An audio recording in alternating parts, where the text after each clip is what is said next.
It's Tuesday, May 28th, Wednesday, May 29th, if you're on the East Coast, across the pond, or down under. And this, my friends, is Spaced Out Radio. Hope you had a great day and night. I am your host, Dave Scott, broadcasting to you live from the Great White North, on top of the mountains of central British Columbia, right here at SOR headquarters. We welcome you to tonight's show, including Deep Talk Radio and Revolution Radio. If you want to take a listen to our archives, they are free at youtube.com/spaced out radio. Just do me the favor, hit that subscribe button. Our website, currently under construction, is spacedoutradio.com. The Gavinator might have something coming up in the next couple of days. Tonight's show is brought to you by the YouTube channel Insuho. Sebastian Martin brings high-quality messages to the masses. Head to the YouTube channel and sign up for Insuho today. Now, last night we had to skip our show with Butch Witkowski because we had a little bit of a technical error that happened, but we're going to try and reschedule Butch because I know all of you love Butch when he is on the show, but we're going to try and redo that, hopefully in the next little bit here. So just stay tuned for that. I apologize once again for last night's technical issues. We actually had what they call a virtual audio cable that just went haywire. So it took some time for us to get it back going.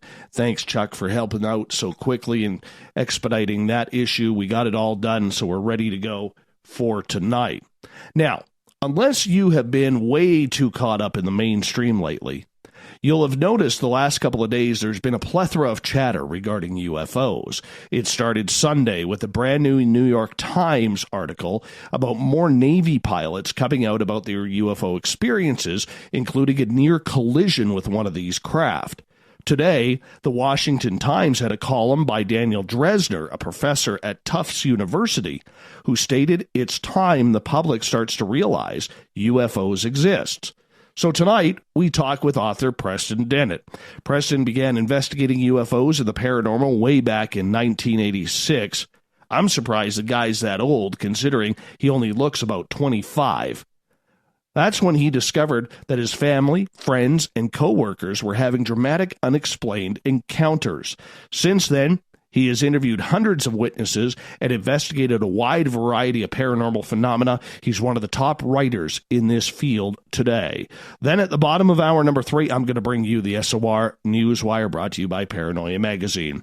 Preston Dennett, it's been a while since we've had you on Spaced Out Radio, but we're always glad to have you here, my friend. How are you? I'm doing well. Thanks for having me on the show. It's an honor. Not a problem. Now, I got to meet you last year at UFO Con in San Francisco, and I got to tell you, you're a hell of a good dude, man. You're a hell of a good dude, and what a pleasure it was to actually get a couple of pictures with you, shake your hand, and have a little bit of a chatter when we had the opportunity. So thanks for that. Hey, I appreciate it. Yeah, it was fun. Now, Preston, we're going to get more into the UFO side of everything at the bottom of the hour, but right off the bat, you are an experiencer, you are an author. How have you been able to combine the two? Because a lot of people can't. Right. Well, as far as experiencer, I can't say that I've had an onboard UFO experience, and kind of resisted, that I was really involved personally in this field for a long time. I didn't think I was. I've kind of come to face that, there's definitely something going on there. I'm not sure how extensive it is, but it's definitely within my family.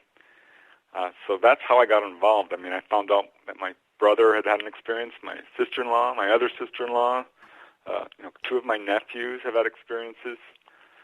So initially, I didn't think it had really anything to do with me. And believe me, I looked. I searched my entire childhood for something, anything. Why was I so obsessed with this? And so initially, I just felt compelled to just, really investigate this as deeply as I could. Never really expected to, write about it or, do stuff like this. So that kind of caught me by surprise and just developed into something that I really enjoyed doing and spent a lot of time and effort. And, as far as personal experiences, I haven't talked a whole lot about, everything that's happened to me, but have had a number of sightings for sure, pretty regularly, ever since I started investigating this stuff. And my biggest one happened right after I started, pretty much. I still remember it. I finally pinned down the date. It was, let me see, July 1992, right when I was investigating a huge wave of sightings over Topanga Canyon. And driving home from my sister-in-law and my brother after discussing UFOs late into the night. And mind you, this is Woodland Hills, a pretty dense suburb. And I'm heading down their street, Tosca, and about to hit Canoga Avenue when, it's dark, it's late at night.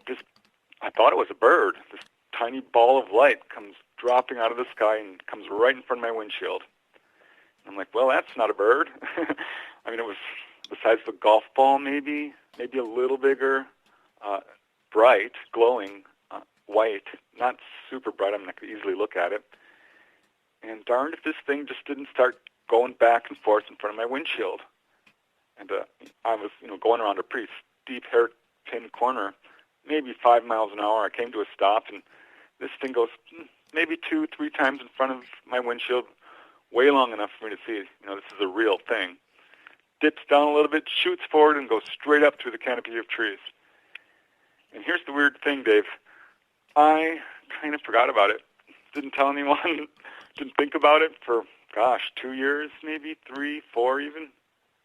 Till one day I'm just, hey, that happened. What the heck? No kidding. So I know I'm involved. I don't think there may have been missing time. Honestly, all I really remember is, what I told you. I don't remember getting home that day, but, I don't know. There was clearly interaction there. They targeted me. That wasn't, the last time that happened. That's happened again. Same thing on the freeway once. I was literally on the way to a UFO meeting to see, who was it? Richard Boylan and Stephen Greer and a bunch of experiencers. It was kind of a private meeting. And darned if one of these little balls of light just dropped down right in front of my car on the freeway. I'm like, whoa! And there's cars all around me. It just happened so fast. It was down, and then it was up. I'm kind of like, what was that for? Well, let me ask you this, because you were surrounded by people who were having weird, strange contact, whether it was with UFOs or ghosts or anything paranormal in between. Why do you think this was happening in your inner circle? I imagine, I've asked myself that question. I think probably it's happening in everyone's inner circle. This is always a challenge I ask people who are, especially skeptics.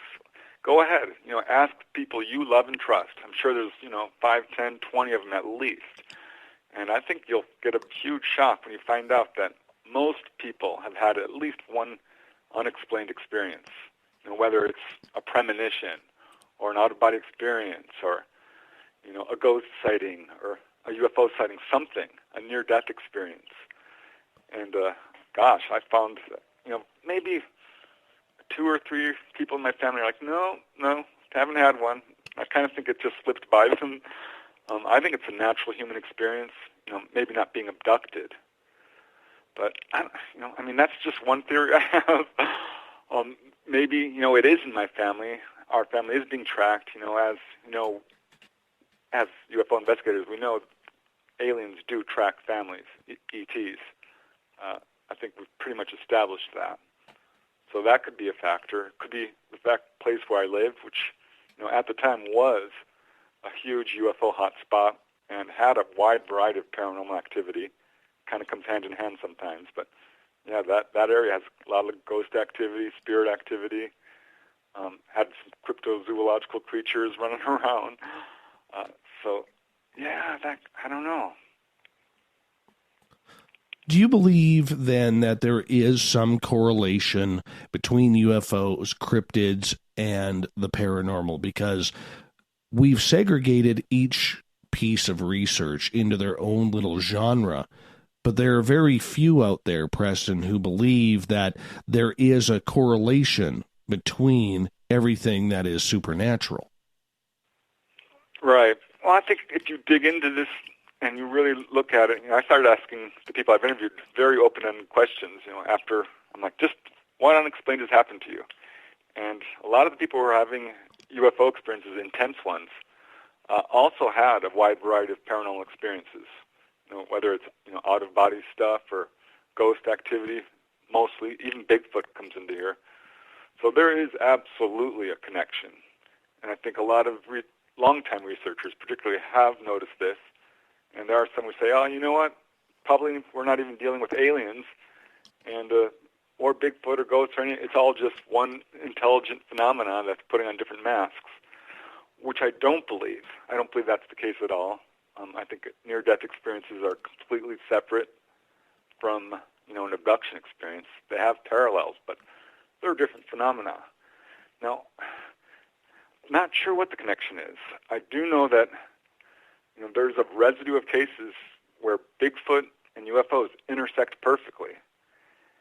And it's very hard to explain because, I've done a bunch of Bigfoot research, and the vast majority of cases don't involve Bigfoot, and vice versa with UFOs. And yet there's these ones that, there was this guy I interviewed in Canyon Country. He had an experience with this UFO landing in his backyard, basically. Blue and white lights. There's nothing out there. It was super close, totally silent, and just took off. And the very next night, he has a Bigfoot encounter. It's roaring and stomping around up there. He feels like it can read his mind, and he can read it. His dogs are going crazy. And following that, over a period of months, they had this huge poltergeist outbreak. And this is a pattern I've seen in other cases. So there's something going on here, whether it's the ETs opening people up or opening a rift or I just don't know. They do seem to be interested in people who have psychic experiences. That is definitely something I've noticed. So it kind of goes both ways. If you're already having paranormal experiences, they seem to be attracted to that. And people who have a intense UFO experience often come away with, completely spiritually transformed, and they're doing channeling. They give psychic readings. They can do hands-on healing.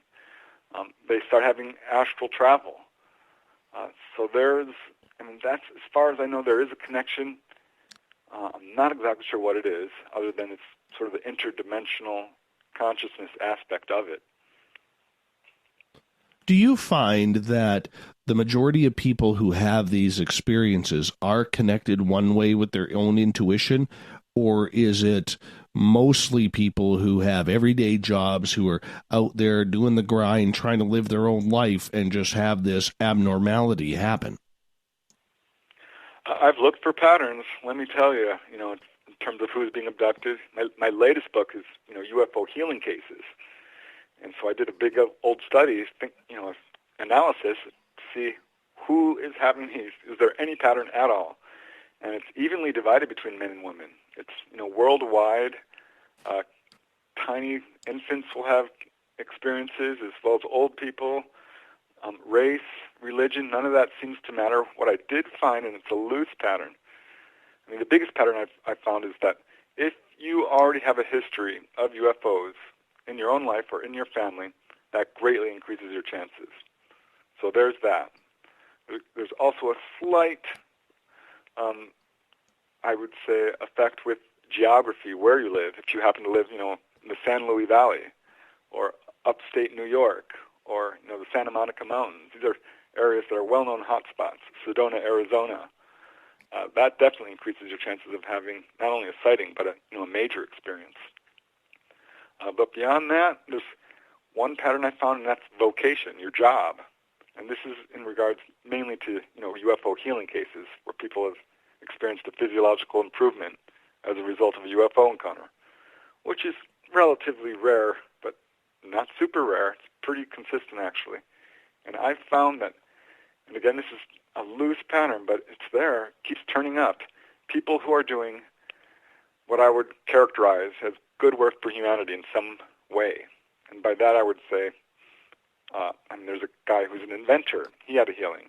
A bunch of cases involving doctors, teachers, social workers, environmentalists, human rights activists, artists, writers, this sort of thing, entertainers, police officers.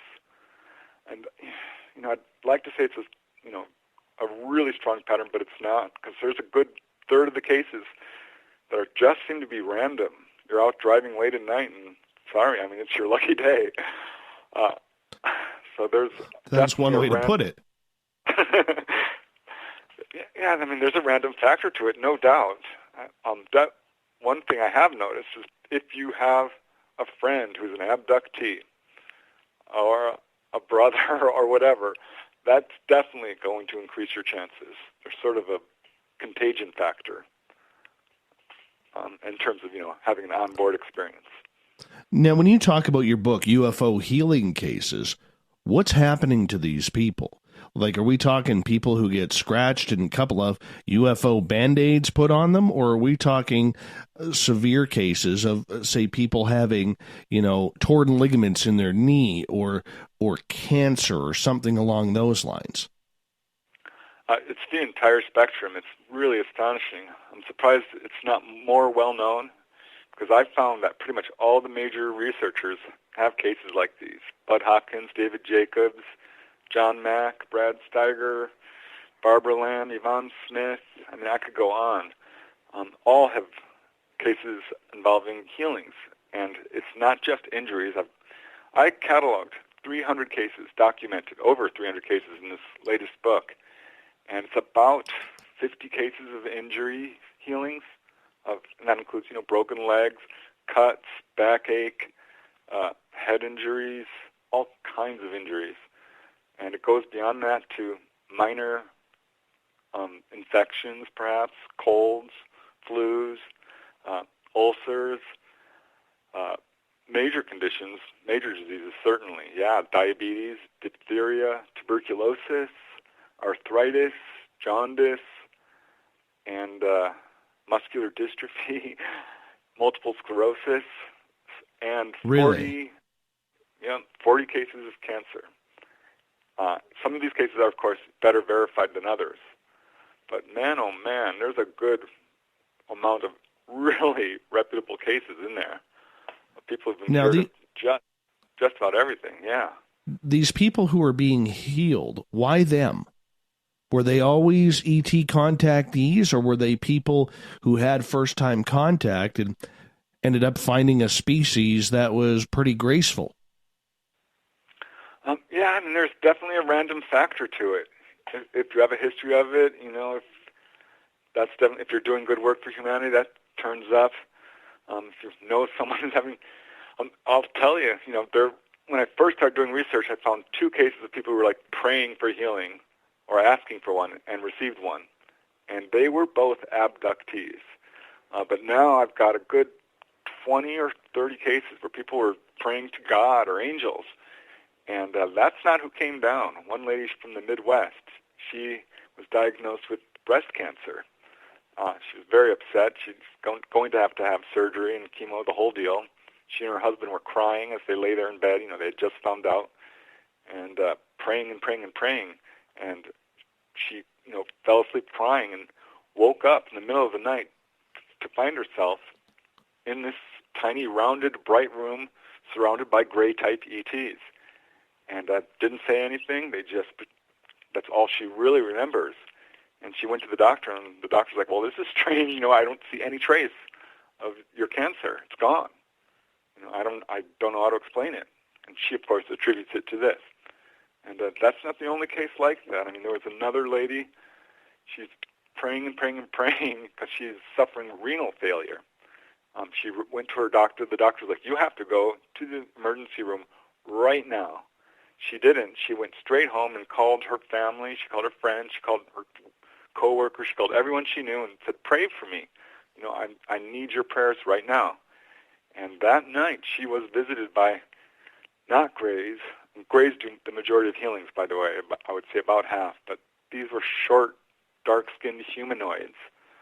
And they proceeded to sort of heal her by massaging her abdomen. Most of the cases involve what I would call medical instruments or handheld light instruments, laser-type things. But 10, 15% involve what you would term hands-on healing or psychic healing. And that's apparently what happened to her.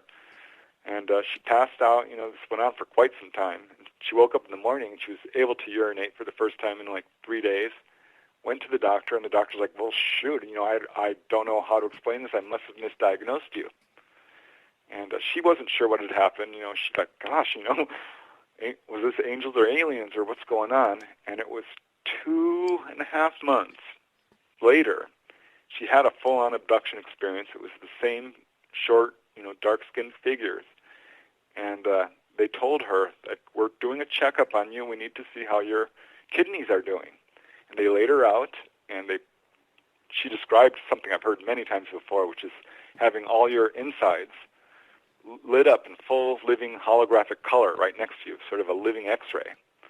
And they showed her this, and they showed her her kidney. And they're like, look, your kidneys are doing fine. They're much better. And then they showed her her liver, and there was all this darkness on it, dark spots. And they said, your liver is sick. You need to stop drinking Diet Coke. Look what it's doing to your liver. They specifically told her that. So yeah, there are cases where they diagnose people as well and give them dietary advice. And that was certainly true in her case. And she just prayed to these guys, and they came. So yeah, there's definitely a random aspect to it, but most of the people who are being healed are already having UFO experiences. I would say about half. It always makes me wonder why certain people get chosen while others, namely children or really good people, like good people for the community, end up having some of these horrible, horrible life-threatening diseases. And yet here we are, we hear these stories. I don't know whether to be happy for these people, as we got about a minute to go here before the break at the bottom of the hour, Preston, or to be more upset that these extraterrestrials are not doing it to help more people, especially those in definite need, namely children. Yeah, it's very hard to make sense of. We've got a lot of people dying every day of all kinds of diseases. The top 10 causes of death, I looked them up. ETs have cured every single one, but they're not curing everybody. I think there are a lot of miraculous cures that are taking place, which are probably attributed to angels or other, spontaneous remission, but are actually ETs. It's hard to say how many cases there are. I think the 300 cases I've documented here are just the tip of the iceberg. Still amazes me, my friend. Still amazes me. Preston Dennett is our guest tonight on Spaced Out Radio. You definitely want to check out his website. You definitely want to do that because his website is prestondennett.weebly.com. That's prestondennett.weebly.com. You can check out all of his books, including his latest one, The Healing Powers of UFOs, 300 True Accounts of People Healed by Extraterrestrials. More with Preston Dennett right here on Spaced Out Radio after this.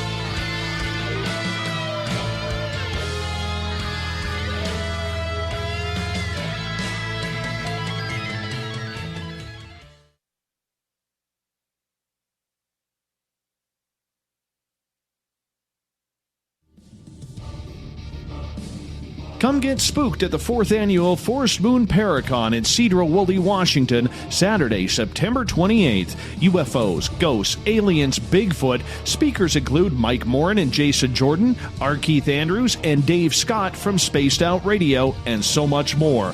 There will be workshops and a VIP roundtable. Get early bird tickets now at fmparacon.com. Are you intrigued by Paranormal Talk Radio? You'll love the new Paranormal Radio app from TalkStream Live. You'll find a great selection of talk shows covering UFOs, ghosts, strange phenomena, and much more. Download the Paranormal Radio app now and start listening to the very best in paranormal talk entertainment, including the network you're listening to right now, the Paranormal Radio app, free in Google Play and the iOS App Store. Looking for the stories of the strange and weird that you will find hard to find anywhere else? Check out the SOR Newswire on our website. Our writers, led by Captain Shirk, are scouring the world for the oddest and most bizarre stories we can find. Everything from weird crime to suspenseful and paranormal. We're working hard for you to bring you the most intriguing news of your day. Check out the SOR Newswire at spacedoutradio.com today. A timepiece is a reflection of who you are, and what better way to show off the real you than with an Escape watch? Escape is a lifestyle brand accessorizing your days and nights. Choose to escape and create the life of discovery that you deserve. Dream, play, unite with your own personalized Escape watch. Head to escapewatches.com. There is no time like the present to enjoy your escape. Use promo code SMF2017 for your 20% discount today. Heading to Vancouver and looking for a night on the town? The Moose Vancouver is the bar that never stops rocking until 2 a.m. every night. The Moose has great food with everything on the menu from $6.95 to $8.95. Fantastic, vibrant staff and rock and roll that will bring you back to when the music was real, the hair was long, and the guitars were rocking. Get your party on at the Moose Vancouver, the official party bar of Spaced Out Radio. Hello, this is your guitar man, Ron Bumblefoot Thal, and I have to tell you, I love the response I get for Little Brother is Watching from Spaced Out Radio fans. It's amazing how music can inspire and make people think deeper about what's going on in the supernatural world. You can head over to my website, bumblefoot.com, to check out my music, my guitar workshops, my touring, even check out some of the hot sauces that I'm working on. And make sure you keep on listening, because with Spaced Out Radio, you know Little Brother is watching. Are you tired of being blocked, shadow banned, or placed in jail for simply posting your thoughts on social media? Social Media Freedom can take care of that for you. Social Media Freedom is the newest and one of the best free new apps that allows you the freedom to post what you want, when you want. It takes seconds to download from your app store. Come join the tribe at Social Media Freedom. It's time to set yourself free. Every night on Spaced Out Radio, we have places for you to hang out. Hi, this is Carl. Join our SOR Space Travelers group on Facebook for live chat. On Twitter, using hashtag Spaced Out Radio, you can also join us in our Spreaker chat room. Check us out on Instagram at Dave Scott SOR. All of our archives are free on YouTube at Spaced Out Radio. By the way, I'll be watching you at your window until you do. Bye! So, you love talk radio? Then you'll love TalkStreamLive.com. TalkStream Live is always on, 24/7, with the best streaming talk shows. Find your favorite talkers and discover some new ones. It's free, readily available online or on mobile with any smartphone or tablet. Finding your favorite talk shows all in one place has gotten a whole lot easier. Just go to TalkStreamLive.com. Be sure to download the free apps from Google Play or the iTunes App Store. Did you know Spaced Out Radio runs 7 days a week? Hi there, this is Tessa Nicole Thomas, and I'm here to take you on a paranormal journey each Saturday and Sunday night. Why change the station when you have it all right here? Together, we'll hang out and share some strange and scary stories. And don't forget, we have Psychic Sundays as well, so come tune in Spaced Out Weekend. We get going at 9 p.m. Pacific, midnight Eastern, only at spacedoutradio.com, where we own the night. Looking for a place to advertise at a very reasonable cost? Look no further than Spaced Out Radio. SpacedOutRadio.com has an advertising tab that you can click to check out our daily, weekly, and monthly packages to play on the radio, or our website including social media. From commercial spots to banners, we have it all. Check out our competitive pricing today. We're bringing scientific thought to the paranormal. Hi there, this is Spaced Out Radio scientist Chris Cogswell. Join me, Chris Zuger, and Dave Scott the second Wednesday of every month, where we break down the who from the woo when it comes to everything paranormal. We'll investigate and try to bring sensible answers to those straight and sometimes outlandish questions people have. Hey, not everything has an answer, but we'll do our best. Listen in to Reality Paranormal only on Spaced Out Radio. Coming soon to our website, spacedoutradio.com, is the SOR Space Travelers Club. For just $5 a month, you can get into a private area on our site where you can hang with other listeners in our chat room, post in our forum, and check out a bunch of exclusive content and store that won't be found anywhere else, including a nightly after-show party with Dave. It's going to be the best $5 a month you're going to spend. The SOR Space Travelers, only at spacedoutradio.com.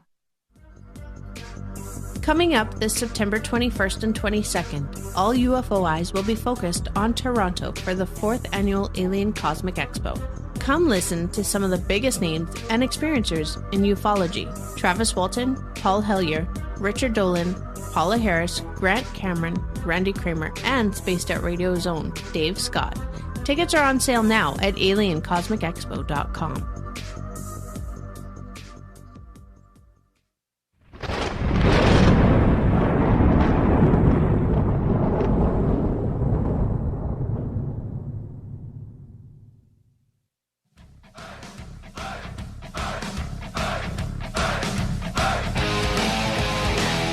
Welcome back to the second half hour of Spaced Out Radio. Tonight, I am your host, Dave Scott, sitting in the captain's chair of SOR headquarters, still seeing daylight outside at 9:37 p.m. Pacific.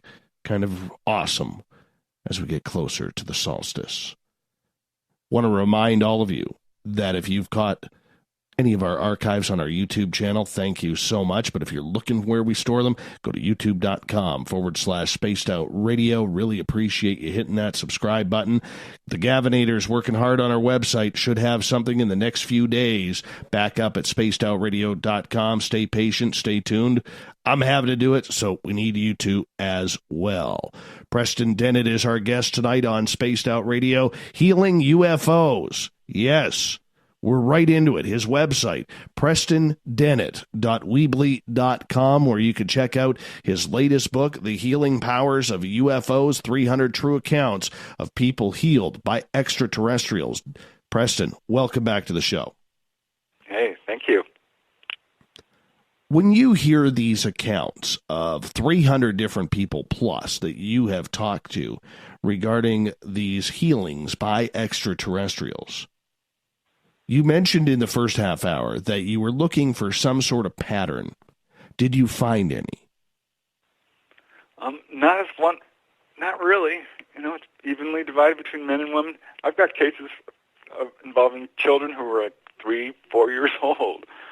There's a case of a gentleman who was cured of prostatitis, and he's 67. Another 68-year-old lady cured of jaundice. I mean, so why would they do that?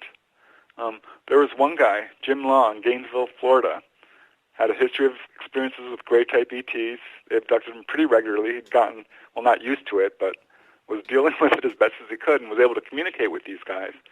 And in they come, and he's like, hey, if you're going to take me, fix this hernia I have here.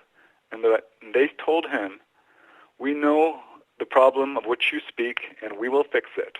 And they did. They did it very easily with a handheld instrument. It was done, and he's like, wow, why are you guys taking me? You know, why do you guys keep abducting me? And they told him that it was because of his genetic propensity to live a long time, which he thought was really interesting because his grandfather was actually 115 years old and still spry, alive and kicking, and he's actually going to write a book about him. So there's that. That could be one reason. They're definitely interested in people and health. I think they know more about our bodies than we do. They're interested in waking people up. They're interested in influencing people. And, there's a lot of, the aerial encounter in Rua, Zimbabwe, yes, where they talked to the school children, and they gave the same message to those kids that I hear over and over again, which is environmentalism. They're all about, climate change. That is their number one message by far. Don't mess around with nuclear power. Clean up your pollution. Your warlike ways are destroying you. This sort of thing. I hear it over and over again. So there's that. But, yeah, it's really hard to make sense of who gets contacted and why. It's very hard to say. I don't think it's blood type, honestly, because that would just exclude way too much of the population, and far too many people are having this experience. It's not all Rh-negative people.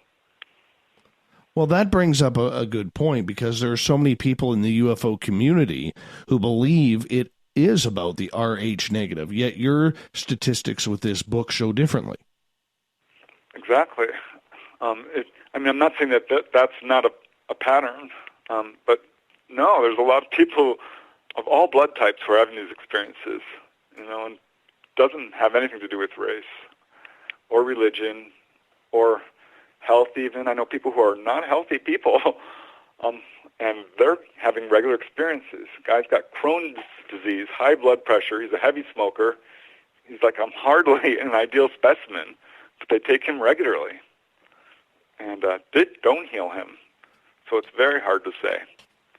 Some people are healed. One lady I interviewed, she had a car accident in Georgia and was kind of miraculously survived it. She never quite understood how, neither did the first responders. They found her outside her car. The windshield was shattered. She had apparently been forced face first through the windshield, but there was not a scratch on her face. And she was kind of not in the right place she should be. She was lying next to the car in a place that didn't seem possible. And it was some years later she went under regressive hypnosis, having discovered she was an experiencer, and was taken back to the scene of that accident. And they took her from the scene of the accident, and they said, you weren't supposed to die in this accident. They told her that she had actually died. They showed her brain stem had been completely severed. They fixed it up, healed all the cuts on her face, and they said, we can't heal all your injuries because some of them are karmic, is what they said. And put her back in the scene of the accident with some pretty darn severe injuries. Took her months and months of rehab to, come away from this healed. So they didn't heal everything, but they basically brought her back from the dead, is what they told her. A couple of cases like that, too. They don't always heal everything. It's very strange. Preston Dennett is our guest tonight on Spaced Out Radio. We're talking about his latest book, The Healing Powers of UFOs, 300 True Accounts of People Healed by Extraterrestrials. Now, you mentioned that a lot of people are seeing and being healed by grays. We hear so many negative stories about gray aliens. Yet right? This totally contradicts everything that we are supposed to be afraid of. Yeah, I was kind of shocked. That is by far the largest category. And by the way, when grays meet someone, the first words out of their mouth, almost without exception, is, don't be afraid. We won't hurt you. And in most cases, that's true. People will often come away terrified of what's happening. It's a very scary experience for some people, but certainly not for others. And as far as the people who've been healed, the majority of them are definitely gracious. They're very thankful. It wasn't a bad experience for them. That's not always the case. There was a lady who was cured of gallstones, and she was very upset and doesn't want people coming to her house unannounced and operating on her, even if they're there to heal her, because it's a violation, and I totally get it. And there are a lot of people who come away from these experiences medically damaged. Women have all kinds of gynecological problems who are having, very intense onboard experiences with the hybrid baby phenomena.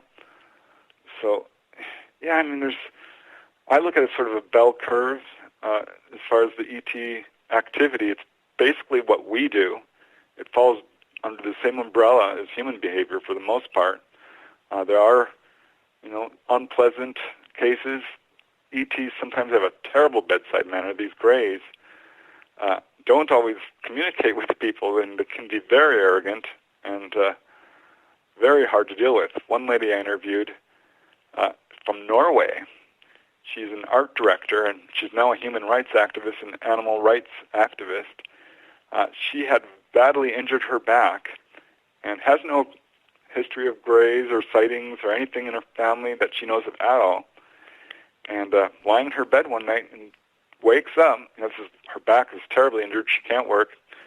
Her bed is surrounded by grays.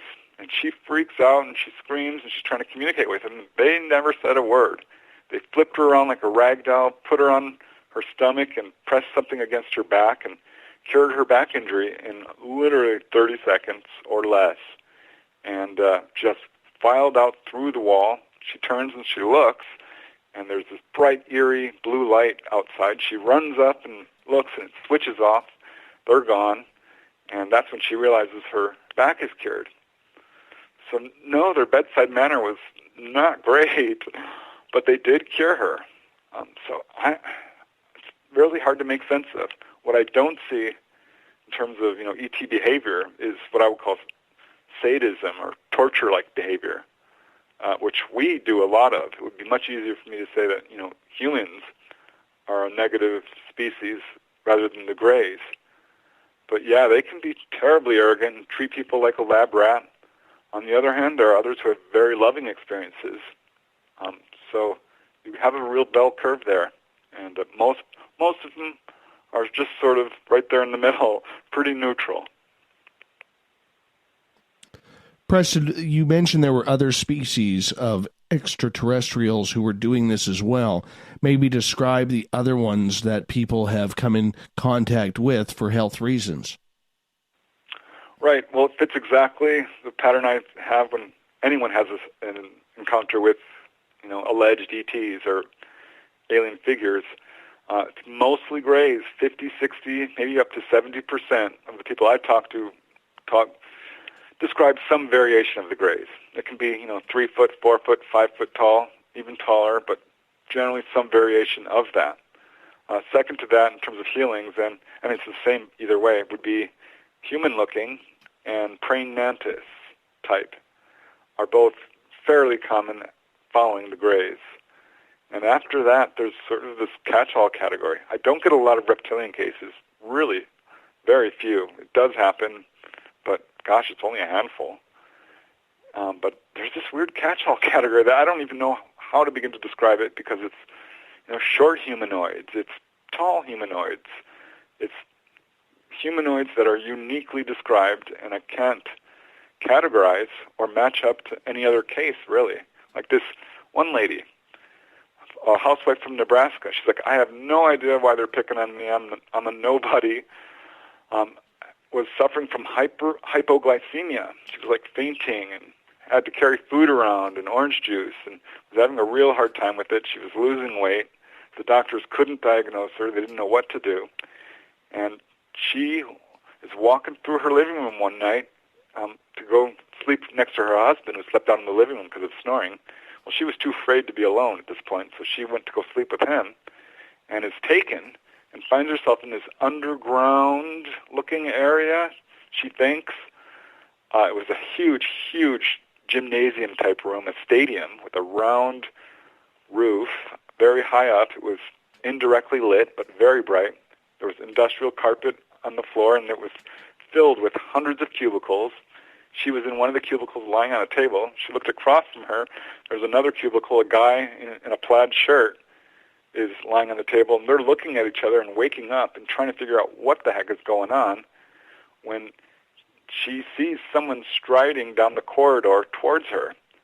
And it is not human. It's a 9-foot-tall humanoid with arms and legs and a head and eyes and so on. But it was weird eyes, a huge chin, a very broad forehead, and orange spiky hair that was like 2 inches straight up, sticking straight up, and it wasn't really hair. It looked more like straw or something. And he turns to her and says, "All right, Jill, it's your turn now." And she starts screaming because this guy's clearly not human. He's 8 feet tall, maybe 9, and wraps her up in this cloak-like thing, puts these silver-like instruments on her, which pulse energy into her body. There are various spots, like over her organs and her pancreas and so on. And she just passes out. And she wakes up, and she's back in her living room. She's very sore. She rushes to wake up her husband. He won't wake up. She's got 3 kids. None of them will wake up. She spent the next half an hour to an hour trying to wake up her family. When they finally wake up and totally believe her, they were very supportive because they could see she was upset. And following that experience, she didn't pass out after she ate. She didn't have to carry around orange juice all the time. She started gaining weight, and whatever was wrong with her was cured. They cured her. And she wasn't super happy about this experience. She ended up having further experiences with Grey-type ETs. But she contacted me because she wanted to know, have I ever heard of another 9-foot-tall, orange-haired alien. And I'm like, well, no, I haven't. And I get cases like that pretty regularly, little short humanoids. And I try and get a really good description to see if I can match it up. But even when it comes to grays, I've never had anyone say, two people have met the same gray. No, that I don't think any researcher has had that, where they've been able to match up one experience to another where that's the same exact person. You know what I mean? Like Betty Andreasen, she had contact with this gray named Quazga. I know that there's another case, I think it was Bill Hamilton, he had a contact with the gray who said his name is Quaylar. And I talked to another lady, the gray told her his name was Quai. Another lady told me the gray said his name was Sen. So this could happen. The day could come where I'm like, hey, I got the same name. I wonder if it's the same guy. But so far, no. It's just this weird, very hard to define in terms of not only the aliens, the craft themselves, too. See, that's why I just went with Carl with mine. Much easier to pronounce. Right? Much easier to pronounce. Absolutely. Absolutely. We got about 6 minutes here before we got to go to break at the top of the hour. I'd love for you to share a story or two about children being healed, because I think as parents, the last thing we'd want is our children being put in an uncontrollable environment. And when it comes to extraterrestrial contact, there really is no control, Preston. Yeah, I mean, there are a lot of cases involving children. There's one that comes to mind is a 13-year-old kid named Chuck Doyle from Florence, Kentucky, was suffering from a very bad head cold and was out in his backyard when he sees this manta ray-shaped UFO, and it's shining a beam of light down, and suddenly realizes, this beam of light is coming towards me, and he turns to run, and it hits him full on. Mind you, he's at 45-degree angle right now, hanging over the ground. And all these weird symbols fill his mind, equations and landscapes and colors and shapes and all these things he doesn't really understand. And the beam of light lifts off. He falls to the ground, hits his face, actually gets, a little mark in his face there, runs inside and tells his mom, who they run outside, and if I recall correctly, she saw this UFO departing. And that's when he noticed his head cold was gone. Now, I don't know if that was an unexpected side effect or if they did that intentionally or not. But there's another case from South America. A lady's 4-year-old kid, Gabriel Flores, is suffering from rheumatic fever. He's very, very sick. His heart is swollen, and he may not survive. He's being rushed back and forth to the U.S. for treatment, and they're not sure he's going to make it. And they're actually, on one of these medical trips when they come upon this UFO by the side of the road, and it's right there. And as they drive by it, the car fills with this intense heat. There was 3 people in the car. Gabriel's in the back seat lying, prone because he can't get up. He's too weak. And just very quickly, they drive by maybe 30 seconds, and they move on. It was very scary for them, and that's when Gabriel pops up from the back seat, and all his energy is back, his color is back, he's feeling much better, and he's apparently instantly cured. And whether they were abducted or not, I don't think so. They don't think so, possibly. But there's a number of cases where people have been cured just by being in the mere presence of a UFO. Like another case, David Del Mundo is on the way to the hospital to be treated for kidney stones when a UFO starts going around his car and circling it. Turns out his friend is a contactee. And he's like, gosh, I wonder if this is your friend's. And he had really bad pain, and the pain just lessened and lessened and went away. And they still went to the hospital, but they found no trace of his kidney stones. So, yeah, kids definitely get it, and just by the mere presence of a UFO, some of these people are being healed. How open are a lot of these people to share these stories because they sound so untruthful? Well, I think people feel compelled to get them out, and a lot of people are very insistent on being anonymous. They don't want to talk about it. I'm guessing there's a lot of people who have had this experience and aren't talking about it because of the ridicule factor. It's one thing to be abducted and, seek help and gosh, this is an unpleasant experience. But if you're healed, and it wasn't traumatic, are you going to tell anyone? Because I think people's first, impulse is to be like, yeah, right. But there are a number of cases which are very well verified. There was a case which occurred to,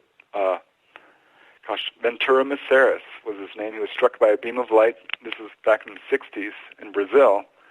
And he suffered some radiation-type sickness, vomiting, nausea, some weight loss, but recovered pretty quickly. And following this experience, he started growing a new set of teeth. And it was very well verified. He was interviewed by a number of researchers. Over 40 people ended up interviewing him. Doctors, researchers, government officials, police officers. It's a very well verified case. Another guy I talked to, Jim Schaefer from Winnipeg, Canada, was diagnosed with cancer. He sent me his medical records. He's got a lifelong history of experiences and was having all kinds of stuff going on. He was filming orbs in his house pretty regularly. So every time he'd go to bed, he'd whip out his cell phone and he'd see if he could capture any orbs. And he's due to have, this cancer operation in about a week or 2 weeks. He's got this huge cyst on his neck. It's bone hard. It's quite large and was growing very quickly. And as he's going to bed, he films this orb. And he's filming it when suddenly the orb darts right towards him and goes directly into his chest. He's like, wow, that never happened before. He actually filmed this happening. I've got, a clip of the orb, and I've seen the film. And he went to bed, sometime later, and woke up the next morning and looked in the mirror, and the tumor was gone, completely gone. He went to the doctor. His doctors are familiar with his history. He's told them exactly what's happened because he's, come back with, once he came back from an experience with a broken foot, some deep gouges, puncture wounds, things like this, which are medically documented. So he goes to the doctor, and they're like, oh, my God, we think you still need this operation because there's all kinds of necrotic tissue, but it doesn't appear that you have cancer. We'll let you know after the operation if we find any, and they didn't. They just removed all the, necrotic damaged tissue, but the cancer was gone. It's a very well verified case. Bill Hamilton has a case where a lady had a cyst. They've got the X-rays and the MRIs. Had an experience. Cyst is gone. Incredible. So there are, great verified cases. Preston, I'm going to get you to hold on. Preston Dennett is our guest tonight on Spaced Out Radio. We're talking about his new book, The Healing Power of UFOs, 300 True Accounts of People Healed by Extraterrestrials. More with Preston Dennett in Hour 2 coming up.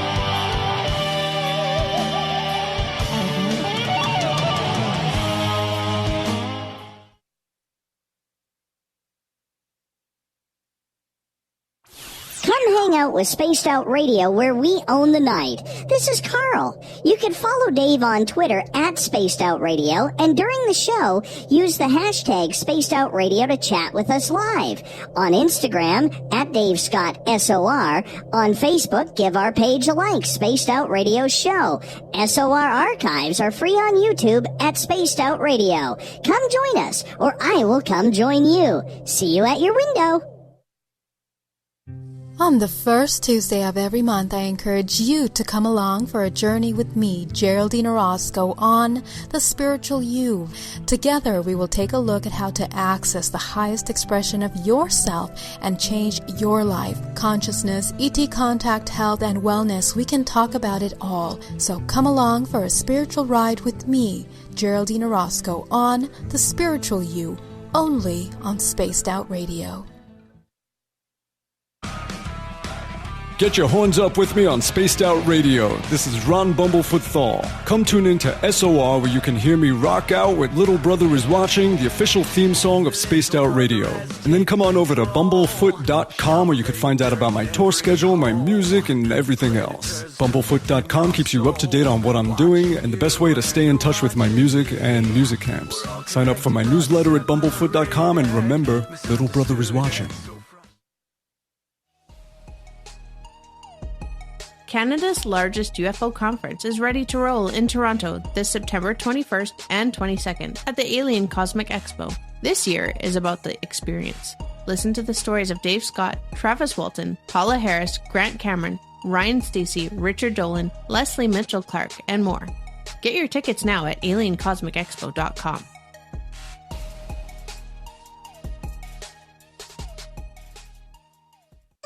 Find your escape where time has no limits. It's about living today and cherishing the heritage of yesterday. A spirit of adventure for what is new, with the nostalgia of the past. Your timepiece is a reflection of who you are. Life surrounded by beauty from the world around us to the soul within. EscapeWatches.com. There is no time like the present to enjoy your escape. Use promo code SMF2017 for your 20% discount today. The Call of the Wild is in Vancouver. The Moose Vancouver is one of the hottest bars and restaurants in the city. Open until 2 a.m. nightly, the Moose will rock you like a hurricane all night long. Great food with everything on the menu at $6.95 near the corner of Nelson and Granville. Get your horns up and come rock with us. The Moose Vancouver, the official rocking bar of Spaced Out Radio. Visit purpleplates.com today. For over 40 years, the Purple Energy Plates have been delivering amazing results for their many customers. Inspired by the great genius Nikola Tesla, the harmony, healing, and energetic effects of the plates have proven over and over to be beneficial and often miraculous to thousands of customers. Check their site for daily specials and choose from their many energy products. You won't be sorry. Visit them today at purpleplates.com. The freedom to post what you want, when you want. That's the social media freedom you need. Social Media Freedom is the free app in your app store. No need to worry about going to jail or being shadow banned any longer. It's the freedom to say what you feel. The freedom to know Big Brother isn't watching. It's the way social media is supposed to be. Social Media Freedom. It's time to set yourself free. Download from your app store today. At spacedoutradio.com, we have a little bit of everything for you to stay up late. So while you're there, check out our SOR Newswire, where our team brings you stories of the weird and strange to the WTF from around the globe. News on Bigfoot, UFOs, paranormal, Darwinian-type crime tales. It's the stories that the mainstream media usually won't touch. Well, we got them all on the SOR Newswire, only at spacedoutradio.com. Looking for a place to advertise at a very reasonable cost? Look no further than Spaced Out Radio.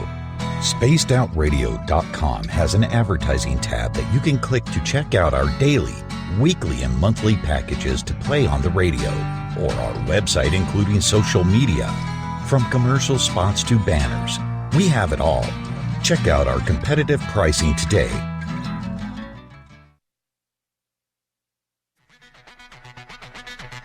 Come get spooked at the 4th Annual Forest Moon Paracon in Cedar-Woolley, Washington, Saturday, September 28th. UFOs, ghosts, aliens, Bigfoot. Speakers include Mike Morin and Jason Jordan, R. Keith Andrews, and Dave Scott from Spaced Out Radio, and so much more. There will be workshops and a VIP roundtable. Get early bird tickets now at fmparacon.com. We are getting ready to relaunch the SOR Space Travelers Club at spacedoutradio.com. For $5 a month, you can join us for a plethora of features found nowhere else. Hang out in a private chat room during the show and after party. You can check out some exclusive content and a store specifically for you, as well as a private listener forum where you can post your thoughts, stories, and pictures. The SOR Space Travelers Club, coming soon to spacedoutradio.com. You hear footsteps in the empty room above you. A rocking chair begins rocking by itself. Don't be afraid of the things that go bump in the night. Reach for Spirit Storybox, the iPhone app the Huffington Post UK called the only ghost hunting app you will ever need. Spirit Storybox. The spirits are telling their stories. Are you listening? We're bringing scientific thought to the paranormal. Hi there, this is Spaced Out Radio scientist Chris Cogswell. Join me, Chris Zuger, and Dave Scott the second Wednesday of every month, where we break down the who from the woo when it comes to everything paranormal. We'll investigate and try to bring sensible answers to those straight and sometimes outlandish questions people have. Hey, not everything is an answer, but we'll do our best. Listen in to Reality Paranormal only on Spaced Out Radio. So, you love talk radio? Then you'll love TalkStreamLive.com. TalkStream Live is always on, 24/7, with the best streaming talk shows. Find your favorite talkers and discover some new ones. It's free, readily available online or on mobile with any smartphone or tablet. Finding your favorite talk shows all in one place has gotten a whole lot easier. Just go to TalkStreamLive.com. Be sure to download the free apps from Google Play or the iTunes App Store. Hey, this is Canadian Paranormal Investigator Mike Moore. The third Wednesday of every month, I'll be teaming up with Dave Scott to bring you Ghosts of the Great White North. Each month, we will bring on guests from across Canada to discuss their ghostly encounters. Canada is a paranormal hotbed with stories you've never heard, so we're going to bring them to you. So get comfy on your Chesterfield, grab a donut, and join us, eh?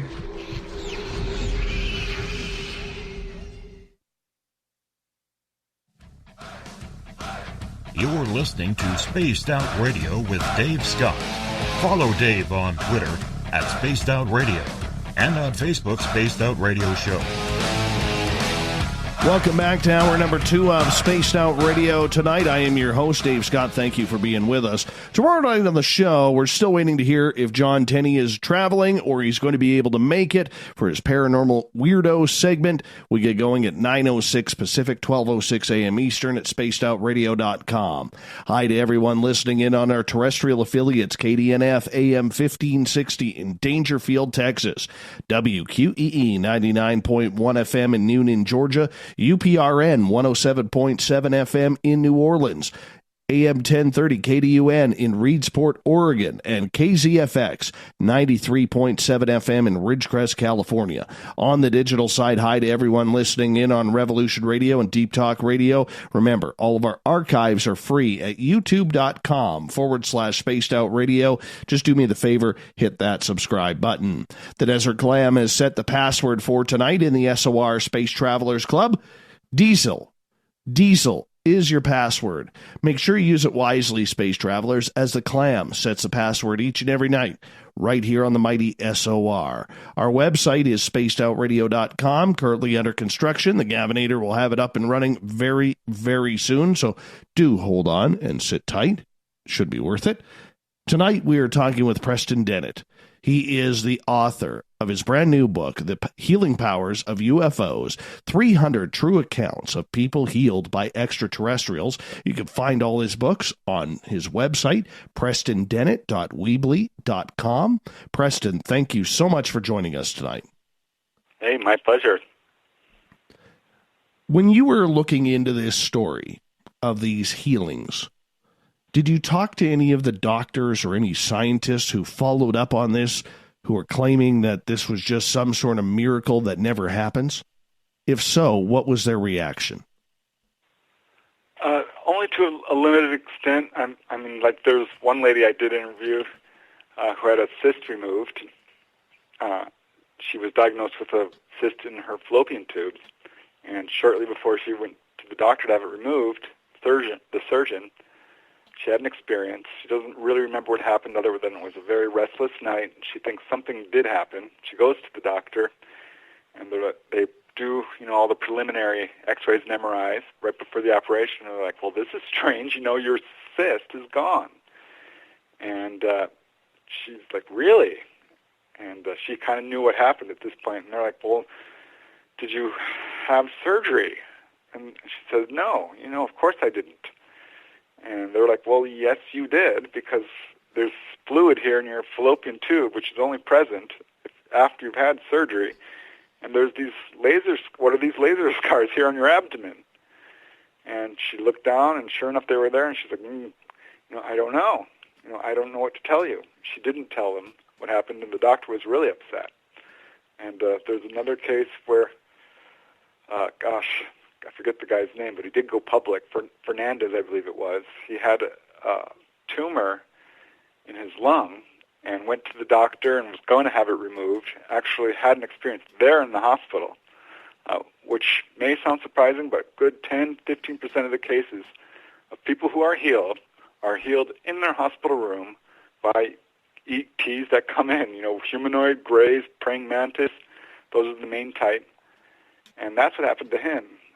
He didn't see any humanoids. He had this weird energy kind of swept over him, and he had prior experiences. He knew it was them. And the doctor comes in and accused him of hoaxing. The doctor was really upset. There was another guy I interviewed, Michael Carter. He is this amazing guy. He's a reverend. He's very smart. He's written a number of books and was actually commended by President Clinton for his work against racism and social injustice. And he had an experience with, first it was gray-type ETs, and throughout his life, and that kind of slowed down. And he's in his 40s when he develops a blood clot in his leg. It swells up to twice its size. He rushes to the doctor. The doctor's horrified. He's like, what took you so long to get here? This is life-threatening. We need to put you, immediately on this regimen of medicine, and you have to be very careful. And so he started being treated for this blood clot, which is going to take a couple of months to heal, or to take effect of this treatment. And he goes home, and it wasn't long after that he had a visitation by a human-looking figure. He said it was very good-looking. They were typical, I guess you would call them Nordic. I don't like that term because it sort of signifies white, which isn't always true. I've talked to people who've seen human-looking ETs that have dark skin, looked Arabic or Mesoamerican, and so on. But he saw someone who was white, very long, good hair, and perfect. We need to know great that. Body, right, and so on. And this figure just shines this bright light out of his hand, and it hits Michael right in the head and chest. He's dazed. He passes out, wakes up the next morning, and gets out of bed and sees that his leg is now normal-sized. And not only that, was perfectly healed. The veins looked like they were rerouted or something. So he goes directly to the doctor, and because he had an appointment, and the doctor was utterly shocked and could not believe it, and asked what happened. And Michael didn't want to tell him and refused to tell him, said, just be happy for me. Well, yeah, the doctor was pretty upset. Often the doctor will say, I just misdiagnosed it. Or like one guy I interviewed from Belgium, he had this foot injury that the doctors couldn't diagnose. His foot started swelling up. It just got worse and worse and worse, some sort of maybe arthritic type thing. He's a very young man, very active, so it was ruining his life. And he was on crutches. He was about to be put in a wheelchair. He's gone through a number of different treatments. Nothing's working. His latest treatment is laser therapy, and it's just getting worse and worse and worse. So he goes and he prays. He goes to the park where there's little ducks, a tree, and prays his heart out and says, somebody save me, someone help me. And that night has an experience with 3 humanoids. He didn't see them. He was in a semi-awake state. But he was awake, and there were 2 guards and 1 doctor, he said, and the doctor grabbed his foot and started twisting it back and forth in unnatural positions. He's fighting them all the way, and suddenly he wakes up for real. It's morning. They're gone. He rushes downstairs to check the doors because he's thinking, there might be an intruder, and he's halfway down the stairs when he realizes he's actually running. He's not walking on crutches now. So they healed him. And he goes to the doctor, and the doctor's like, well, I guess the laser therapy must have worked. He went straight to the doctor that morning. And the doctor's like, yeah, it's your laser therapy. That's what did it. So doctors react in different ways. The ones, the Jim Schaefer case, they're like, well, they put him down as a miraculous healing. They didn't write down, ETs healed him, even though they knew full well that's what happened because they saw it. So often a person is marked down as a miraculous healing. So getting back to the religious man Michael for a second, how did this affect his belief in God and religion, considering that extraterrestrial contact is considered quite taboo amongst his religion, his peers, and his belief system. Yeah, I mean, he absolutely is able to reconcile it. He's written quite a bit about religion. He's a healer as well. He's a great guy. He's written books about that, and it's hard for me to really speak for him on that particular aspect because I didn't really get too into it with him. But he has no problem with it. A number of people I have interviewed feel like these ETs have an angelic presence to them. One lady I interviewed, the Greys told her, and she didn't like them. She's like 64, 65, and they're still taking me. When will they be done? I just want to be done.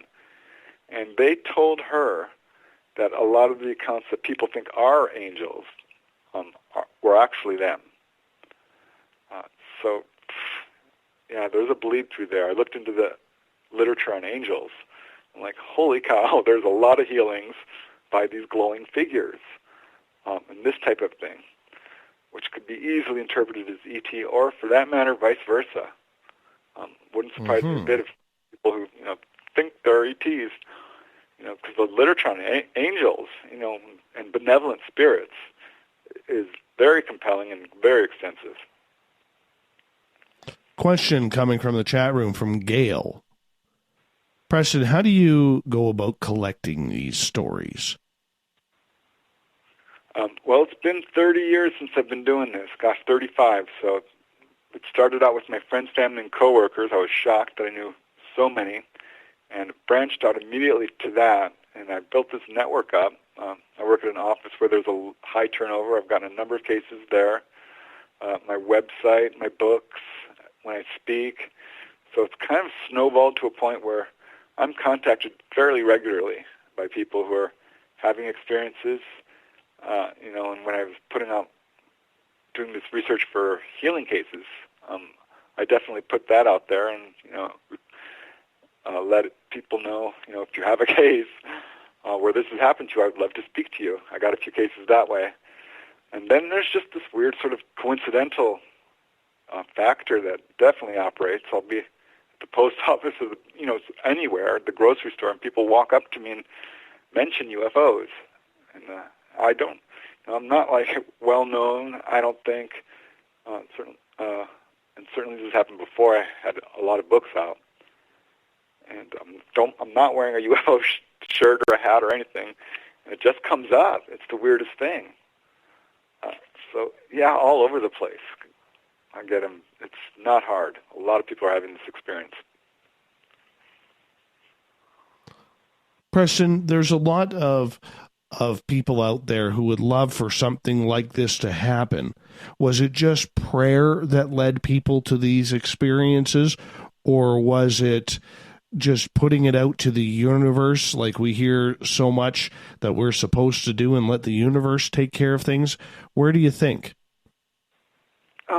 I don't generally recommend people to pray to aliens because it's not super effective.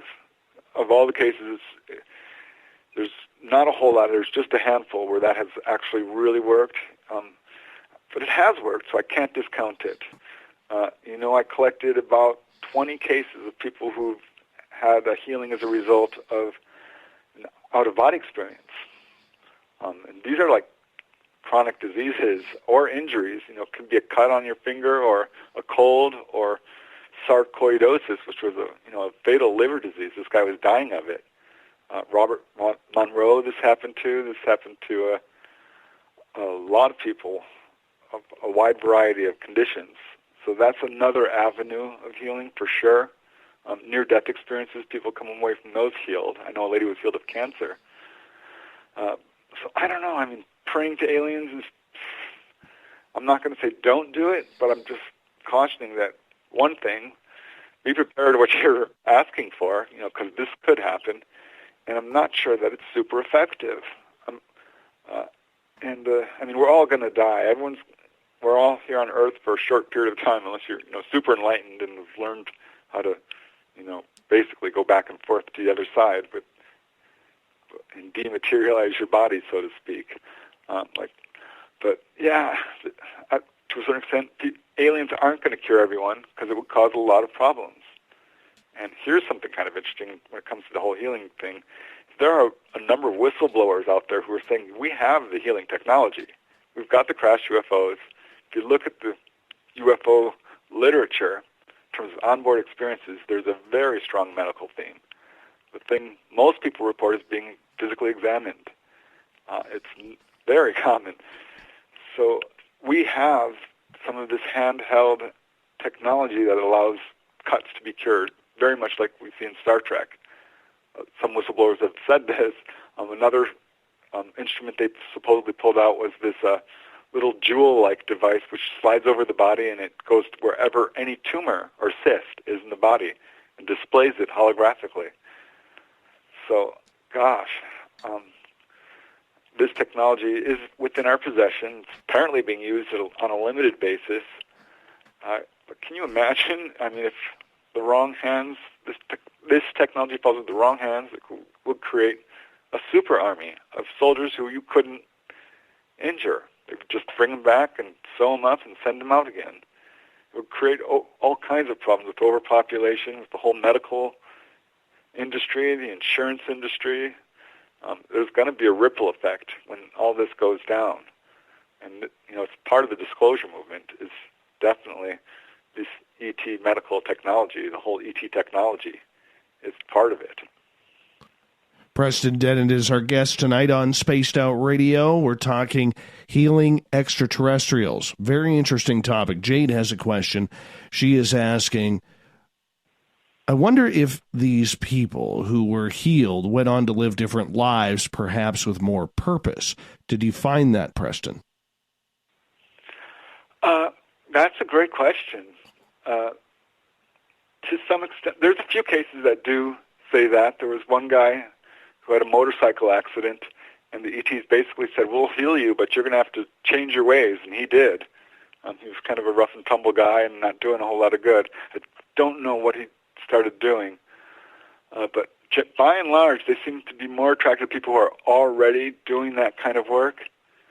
It's not unusual for people to have an experience and come away as vegetarians or animal rights activists. That I have seen, or healing, for sure. That does. So yeah, definitely. In terms of the healing, I see that so much. Man, oh man, people will have a number of experiences, and if they kind of face it and they really move forward with it, and they're treated differently. They start having conversations with the ETs, and they're taught things, and it's often like Reiki type stuff or hands-on healing. I hear that fairly frequently, and so yeah, some people come away from their experiences, and one lady, she was a telephone operator, Pat Brown. I'll never forget it. She basically went and saw a channeler down in Sedona, Arizona, who was claiming to channel ETs, and he's channeling the ET in front of her, and she says, all right, I want to meet you if you're an ET. And she went back to L.A. and had an abduction by gray ETs, and it was horrific at first, but eventually evolved, and she faced her fear, and as a result of her experiences, she quit her job as a telephone operator and became a massage therapist and does hands-on healing, and her clients have said blue light comes out of her hands, and as she's doing her healing work, get this, the ETs, she can see them in her mind, and they're up there on their ship, and they're operating these little levers and stuff, and kind of doing it that way through her, which I found really interesting. That's some pretty good woo there, my friend. Pretty good woo. All right, let's get to another question from Gail, as we got about 3.5 minutes here before we got to go to break. She is asking, in your opinion, how does these extraterrestrials become aware of those who need healing? That's a great question, because there's this weird effect that I've noticed. It's a wait to the last minute effect. There's a good 20 or 30 cases where people are literally on their way to the hospital. And that's when the ETs intervene. And there's, the injury cases. Generally, people are healed immediately after the injury occurs. And so it's my assessment, I can't prove this, but I think that they're really on top of things. They're very closely monitoring perhaps not only abductees, but a lot of people, they seem to be a really kind of weird manipulation factor. People will be brought together who don't know each other in weird ways, and it turns out they're both abductees, things like that. Or people will recognize each other and they had seen each other aboard a UFO, and then they meet. So there's all kinds of weird factors to this. Do you think, though, that the way the ETs are handling it, that they're doing it on purpose in order to maybe not have such a rugged persona as many people think it's extraterrestrial? Do you think that they even care about that's on their minds? Because, let's face it, if they can come in and take humans, they probably have done enough research to know that they're not on the wish list of people who want to meet them. Yeah, there are some cases that feel really altruistic to me. I don't see a reason for them to doing it. On others, no. People's like, no, the only reason they healed me is because I'm making babies for them. And they're treating me like a lab rat. And those would be two sort of extremes there. So it's really hard to say. One lady did ask, and they said, this is our gift to you for having agreed to have contact with us. So there was a quid pro quo there, sort of give and take. But it's really hard to say why they're doing this. Because so many cases, there's a little child in Brazil, lives in a jungle area. She's dying of cancer. And they come and cure her. Is she going to be someone who's going to, save the world? I don't know. There was another little girl, her name was Dirce. She had really bad eyesight. And she had an encounter with a humanoid, and he healed her. Don't know why he did it. It's, maybe there are some cases where people have been told, you're one of us, or we're one of us in a past life type of thing. So there's possibly that as a connection. Very hard to say. Preston, how much research, or let me rephrase this, how do you go about believing these stories? How do you go about knowing in about 30 seconds here how they're true? Well, certainly you do a preliminary interview, and then you do a follow-up recorded interview, and then I'm like, well, can I talk to your husband or your wife? Or, do you have any evidence? And you can really tell pretty easily when someone's sincere, when their voice is quaking and they're like pretty emotional about what's happened to them. I don't get what I think are a whole lot of hoaxers, but right. Yeah, I'll do multiple interviews, and each case is different. Some I don't believe. I'm like, no, this is too far off. Right there, I'm going to get you to hold on, Preston, because we're going to go to break at the bottom of the hour. Preston Dennett is our guest tonight. We're going to get into UFOs, disclosure, a lot of news coming out in the world. Preston's on top of it. Preston Dennett, our guest here on Spaced Out Radio.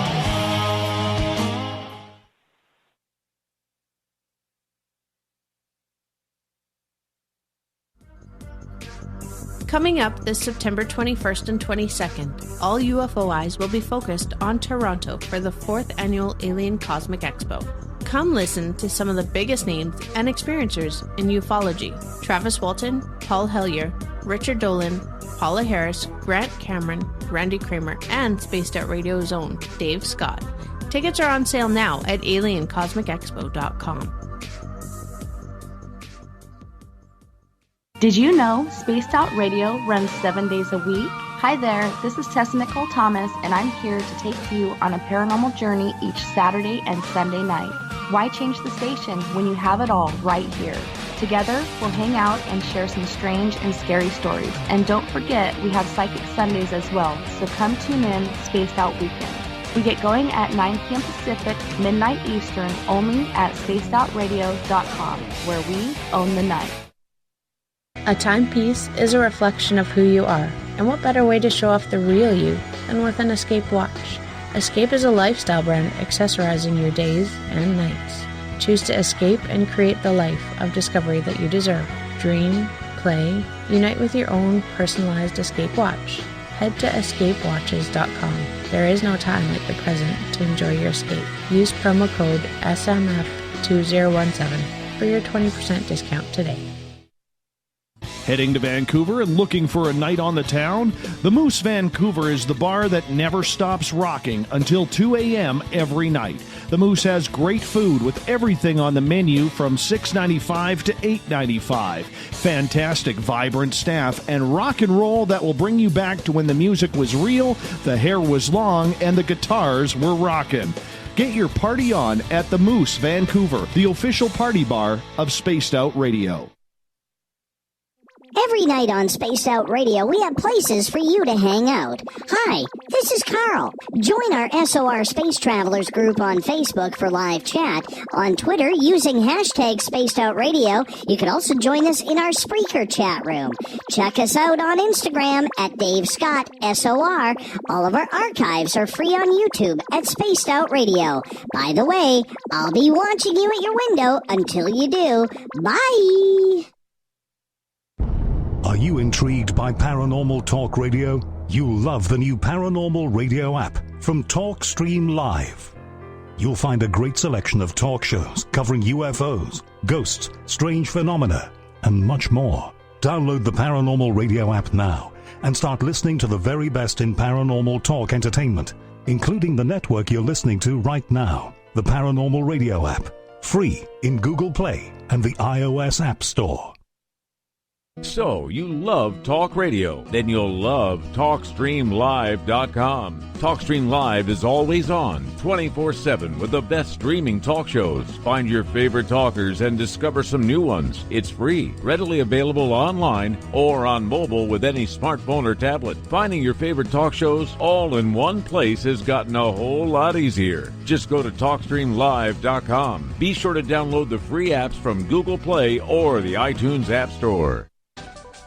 Are you tired of being blocked, shadow banned, or placed in jail for simply posting your thoughts on social media?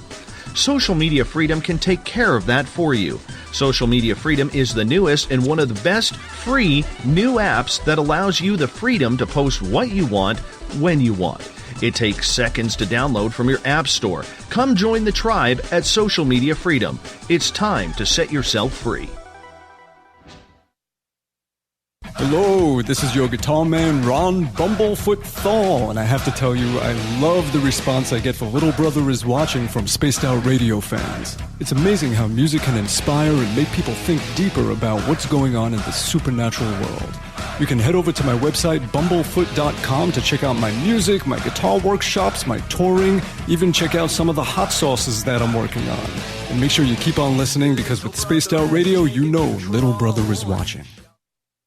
Looking for the stories of the strange and weird that you will find hard to find anywhere else? Check out the SOR Newswire on our website. Our writers, led by Captain Shirk, are scouring the world for the oddest and most bizarre stories we can find. Everything from weird crime to suspenseful and paranormal. We're working hard for you to bring you the most intriguing news of your day. Check out the SOR Newswire at spacedoutradio.com today. Come get spooked at the 4th Annual Forest Moon Paracon in Cedar-Woolley, Washington, Saturday, September 28th. UFOs, ghosts, aliens, Bigfoot. Speakers include Mike Morin and Jason Jordan, R. Keith Andrews, and Dave Scott from Spaced Out Radio, and so much more. There will be workshops and a VIP roundtable. Get early bird tickets now at fmparacon.com.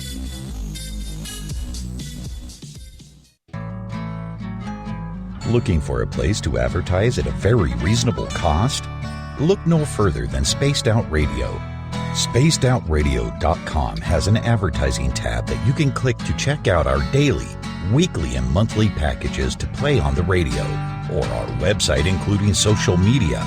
From commercial spots to banners, we have it all. Check out our competitive pricing today.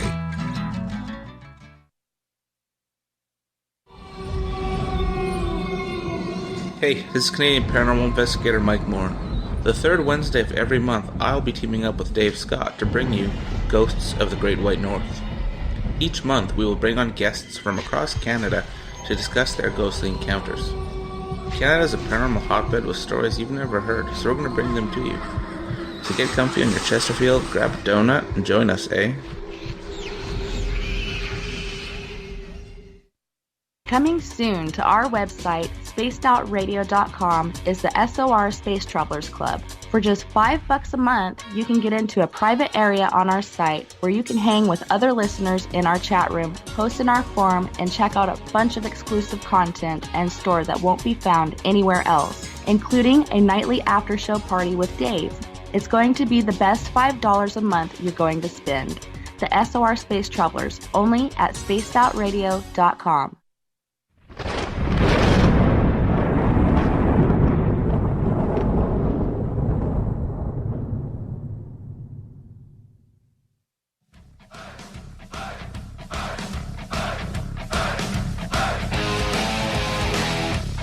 Welcome back as we've passed the halfway point of Spaced Out Radio tonight. I am your host, Dave Scott, sitting in the captain's chair of SOR headquarters. Hey, it's finally dark outside, which is kind of cool as we grow closer to the solstice. It's always fun. Want to remind all of you that if you've missed parts of this show or others, you can always check them out on our YouTube channel for free. Go to youtube.com/Spaced Out Radio. That's where we store our archives. The only thing we ask for in return is for you to hit that subscribe button. We'd appreciate that. And of course, our website is being worked on right now by the Gavinator. I know that because he just texted me. Says, I'm working on the website, man. Good. We're going to have it up and running very, very soon, so please stay tuned. Preston Dennett is our guest tonight on Spaced Out Radio. We are talking UFOs, disclosure. We're going to get right into it now. Preston's website is prestondennett.weebly.net. That's prestondennett.weebly.net. Preston, welcome back to the show. Hey, thank you. Right on. Good to have you here. Good to have you here. Now, Preston, there's been a lot of news recently, especially in the last couple of days, through the last couple of weeks, about the real hard pressing now that people in the United States government are looking for UFOs. Whether it was the Pentagon announcement, the United States Navy announcement, the New York Times article that just came out on Sunday, a new article that just came out today in the Washington Post that basically read that, hey people, UFOs and potentially extraterrestrial life are here. We better start getting used to this.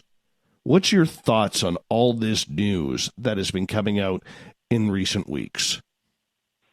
Well, I like it mostly. I'm pretty pleased to see any kind of movement because there's really, that's great news in terms of anything. We haven't really gotten any movement at all for years and years and years. There was that semi-recent Pentagon disclosure, and that seemed to be the first thing, the to the stars thing.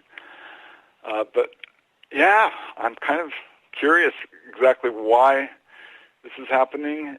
I sort of felt, I got involved in this field back in 1986 is when I started, and kind of really kicked in 88 and 89 and early 90s, and there was a lot of talk of disclosure, and didn't happen. And then every couple of years, it seems like there would be something like this, a big incident, and then there'd be sort of a wave of publicity and more talk about disclosure. And boy, recently, there's been nothing at all. It feels like the pressure's been building and building and building, and it's different from how it used to be. Back in the day, debunkers were pretty active. There's not nearly as many debunkers right now. That's something I've definitely noticed. Another thing I've noticed is that people are allowing their names to be used. They have no problem with it. When I interview them, I'm like, all right, do you want to remain anonymous, or can I use your name? Like, I have no problem. Go ahead, use my name. So there's a much more open aspect to this. I think we're reaching a point where I've always said that this is going to happen. It's going to bust into the mainstream. It's going to be taught in schools. It's going to be on the news, not just, the O'Hare Airport incident and ones that finally make it, bust through that wall of secrecy, which is there, by the way. There's a number of people who've tried to put forth UFO stories, and they're quashed almost every time. They're not aired. So there's definitely a censoring factor that's official policy when it comes to media publicity, mainstream media publicity. So to see this makes me think, wow, all right, something must be going down. I'm not sure what it is. I have, a couple of theories. My main theory is that we're dealing with a UFO situation that has become extremely volatile and is evolving very quickly. More than likely, our government officials are dealing with ETs on a direct basis. We're probably got all kinds of stuff going on in space that we don't know about. And I think that's what's driving this sort of end the disclosure movement, because there's so many secrets, it's busting out. I mean, by releasing some of this UFO information, they can keep secret some of this other stuff that they're trying to deal with on another front that they don't want public right now. That's a theory, I don't know, but I feel like we're having some definite movement, and I'm excited about it. Why now? What has happened, in your opinion, that has sparked this entire process and flipped it a complete 180 from denial to admittance? Right.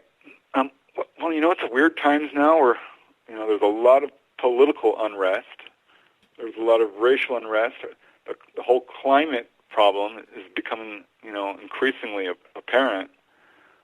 All of these, I think, are factors. I'm wondering if the ETs themselves are like, listen, we're coming, we're going to land if you don't do something. I feel like there are people who are in control of the situation. The MJ-12 group is certainly real. Absolutely, there are people who are behind this, who are covering this up, who have a hold of the ET technology. And I'm wondering if the ETs themselves are like pushing the disclosure agenda, or if just this group who's got their hands on the UFOs and the ET technology has got their own agenda, and they're going to release it in the way they want to, and they're putting step 2 forth, or step 3, or whatever it is in their agenda to get this disclosure out there. I don't know. There's all kinds of buzz in the UFO community about this, certainly, that disclosure is coming. And this year is like, everyone's like, this year, really? I'm like, all right, we'll see, because I've been in the field long enough to become a little jaded about it. But definitely there's movement, and I'm not sure why now. I'm not, these are all just theories I'm kind of floating. I was talking to someone yesterday about it, and they tend to believe that there had to be some sort of incident that took place that is causing this to all of a sudden happen. Would you agree with that, or do you think that there is some hidden agenda that we just don't know about right now? Absolutely, there are hidden agendas. I mean, what's happening on our planet is historically unprecedented. Yeah, there's ancient aliens, for sure. There's even been waves of activity, and there's ancient civilizations and so on. But what we're seeing now in terms of, since 1947 is unprecedented, these constant waves of activity. Right now, someone's seeing a UFO. If you go to the New Fork or MUFON, they receive multiple reports every day. 1 in 100 people maybe report their sighting. So we can safely conclude that there are multiple people having encounters right now. This is an ongoing phenomena. It's not going away. It's escalating, if anything. And I think that it's definitely possible that something is going down somewhere. Maybe there's some people who are in considerable power are like, if you don't do it, we will. That sort of thing. Maybe the ETs have, made announcements like, you got to do it or we will. Or, something may have definitely happened. But, again, that's pure speculation. I hate to do that in this field because it's so easy to go out into the left field and you're off in nowhere land. So you have to be careful when you speculate. Mm-hmm. See, that's what I'm thinking, is that there has to be something to this, because for 70 years of denial, and all of a sudden they're popping up week after week, saying that something is actually going on, whether it's the Navy, whether it's the Pentagon, or whomever. Right. To me, that signals agenda. UFO researchers have been talking to these guys for decades. I've been talking to pilots. I've been talking to Navy officers. I myself have had the honor of talking to a number of high-level government officials, fairly high-level. And, so the disclosure movement, to a certain extent, has already happened. There's all kinds of leaders who've seen UFOs. Presidents, governors, senators, representatives, all have seen UFOs and, gone public with it. Not a lot of them. So something is going down. I do agree with you, but on the other hand, look at it this way. What they're showing us is such a sliver of what they've got. Yeah, it's nice to see some blurry footage and some pilot testimony is great, but I've seen better footage, and I've talked to pilots. I want to see the craft. Show me the body. You've got it. Show it to us. And I don't think disclosure will ever be, you could define it as disclosure until we see that. And people are not going to be happy until they can touch that darn craft and see that darn body. Otherwise, forget it. All deals are off. Do you think the To the Stars Academy has that much pull politically to be taking so much of the credit that they are getting for this? I feel like they're a player in it. Certainly, that's undeniable.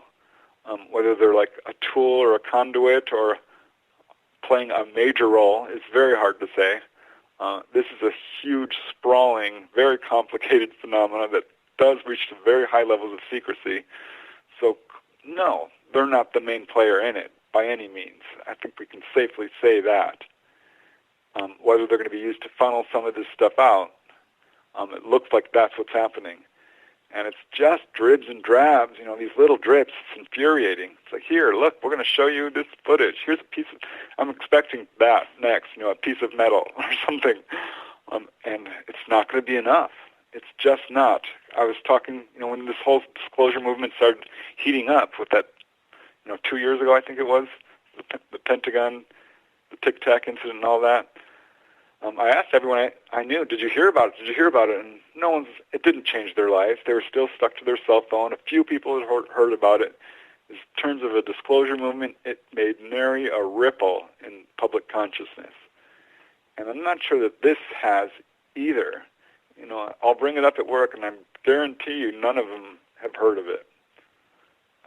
So it's not, it needs to hit, mainstream news. It needs to hit Facebook, and I don't know.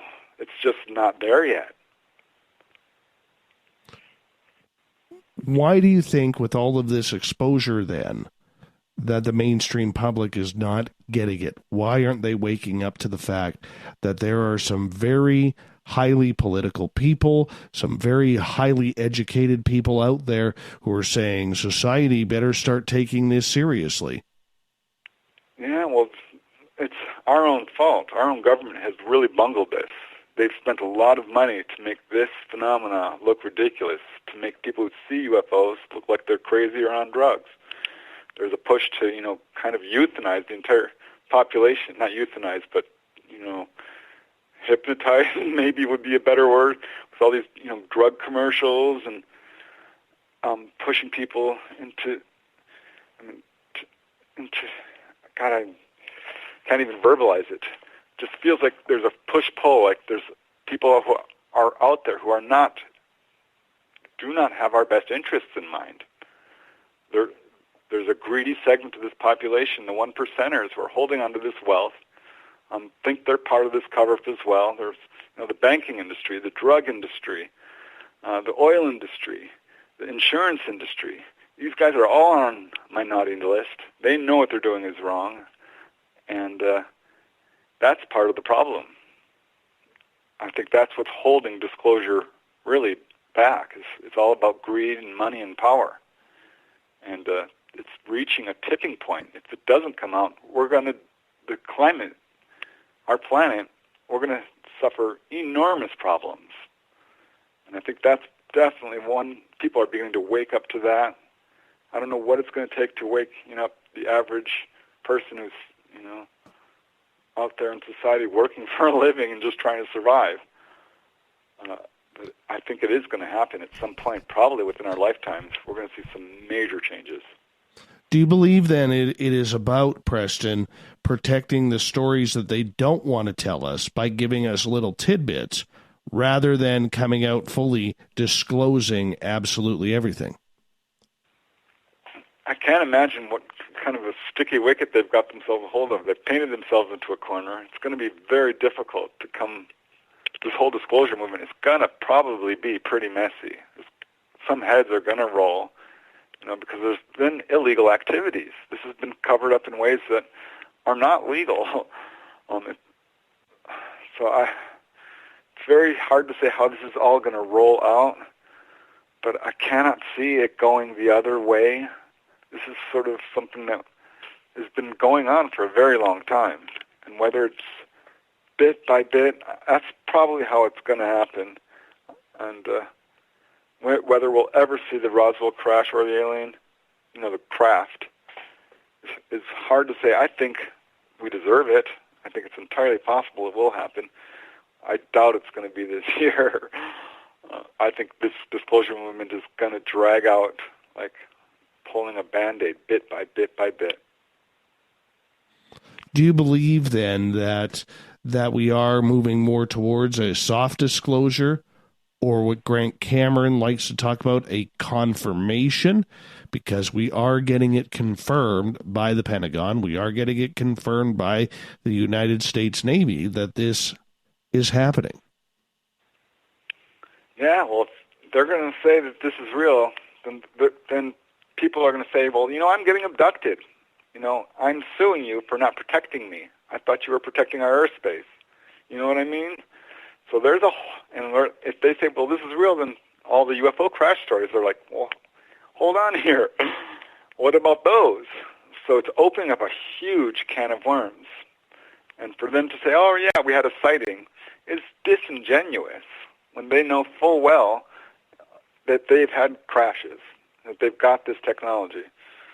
So, I sympathize with them a little bit, but I think a hard disclosure is the way it should go down, and I think people will be fine with it. And yeah, there's going to be some economic disruption and religious disruption and social disruption, but ultimately, if we have this healing technology, well, gosh, give it to the people who are suffering. It's ridiculous. If we have this technology of free energy, well, let's stop burning fossil fuels. I mean, it's such a simple answer that I can't see why we wouldn't do it. And I think there's probably a lot of conflict within the people in power of how they want this to roll out. But I imagine, by and large, they're in agreement that at some point it's got to be completely transparent. We got about 3.5 minutes here before we need to go to break here at the top of the hour. Preston Dennett is our guest tonight. With the To the Stars Academy that continues to take the accolades for all of this coming out to the public, and there's a strong faction that supports them. In your 25, 30 plus years of research, can we give this group that much credit, or is this being almost like a puppet where the strings are being pulled in order to go the direction that higher sources want them to go? They're, walking on the shoulders of giants. I mean, if not for the work of Jim and Cora Lorenzen, oh my gosh, of APRO, the Aerial Phenomena Research Organization, we probably wouldn't be talking right now. They were the ones who really started researching this subject. And there's a lot of researchers, Larry Fawcett and the whole Citizens Against UFO Secrecy. We had to sue our own government to get documents which proved that they're covering this up. John Greenwald is probably one of my favorite researchers out there right now with the Black Vault, because he's doing excellent work, which is very important to the whole disclosure movement, and shows, once again, that our government is neck deep in this stuff. So, yeah, I appreciate all the people who are doing all the work, and To the Stars Academy is just one piece of the puzzle of something that's we've been fighting against for decades. I mean, John Kehoe for sure, is a huge figure in this field. J.Allen Hynek, he left Project Blue Book and badly criticized the Air Force for,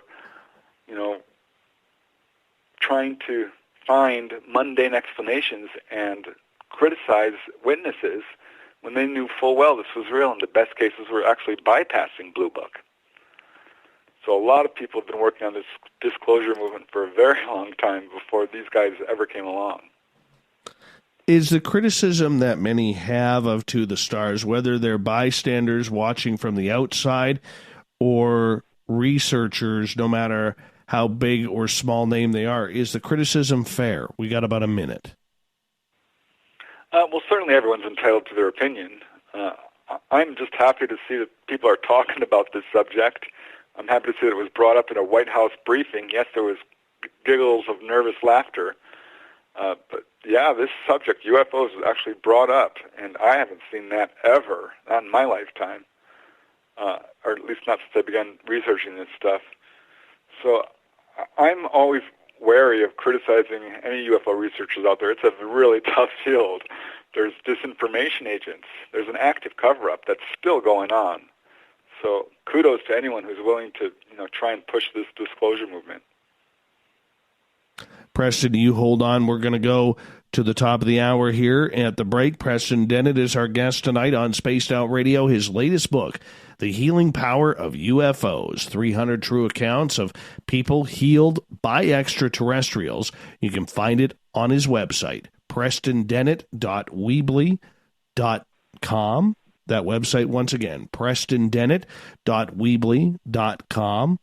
Coming up after the break, we're going to still continue on the disclosure movement. What does this actually mean for everybody out there, whether you've seen a UFO or not? And if you've seen a UFO, do you think they're alien? Are we allowed to talk about the two being together anymore? We'll find out. More Preston Dennett and more Spaced Out Radio right after this.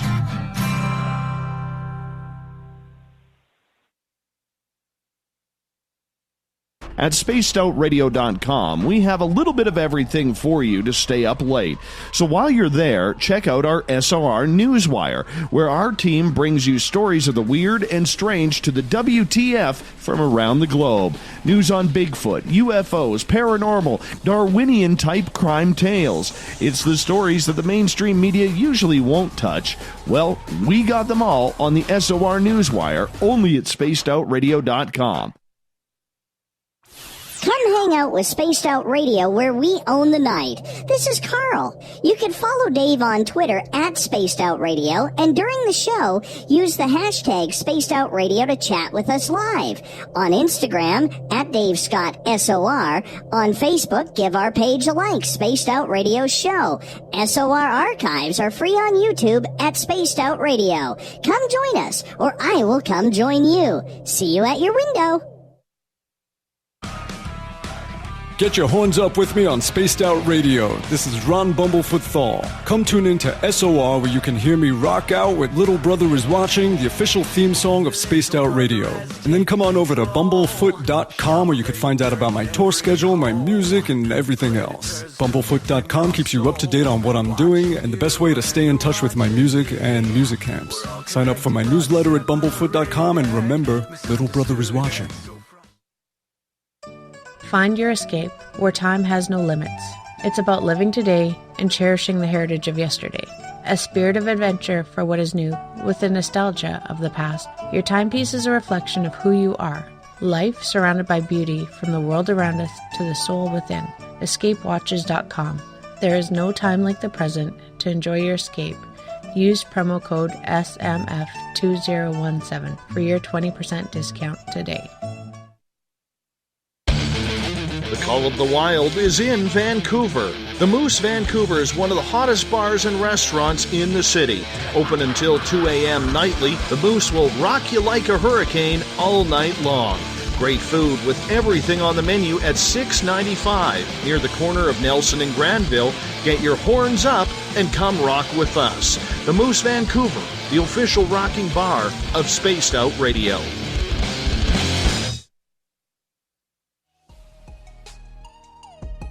Canada's largest UFO conference is ready to roll in Toronto this September 21st and 22nd at the Alien Cosmic Expo. This year is about the experience. Listen to the stories of Dave Scott, Travis Walton, Paula Harris, Grant Cameron, Ryan Stacey, Richard Dolan, Leslie Mitchell-Clark, and more. Get your tickets now at aliencosmicexpo.com.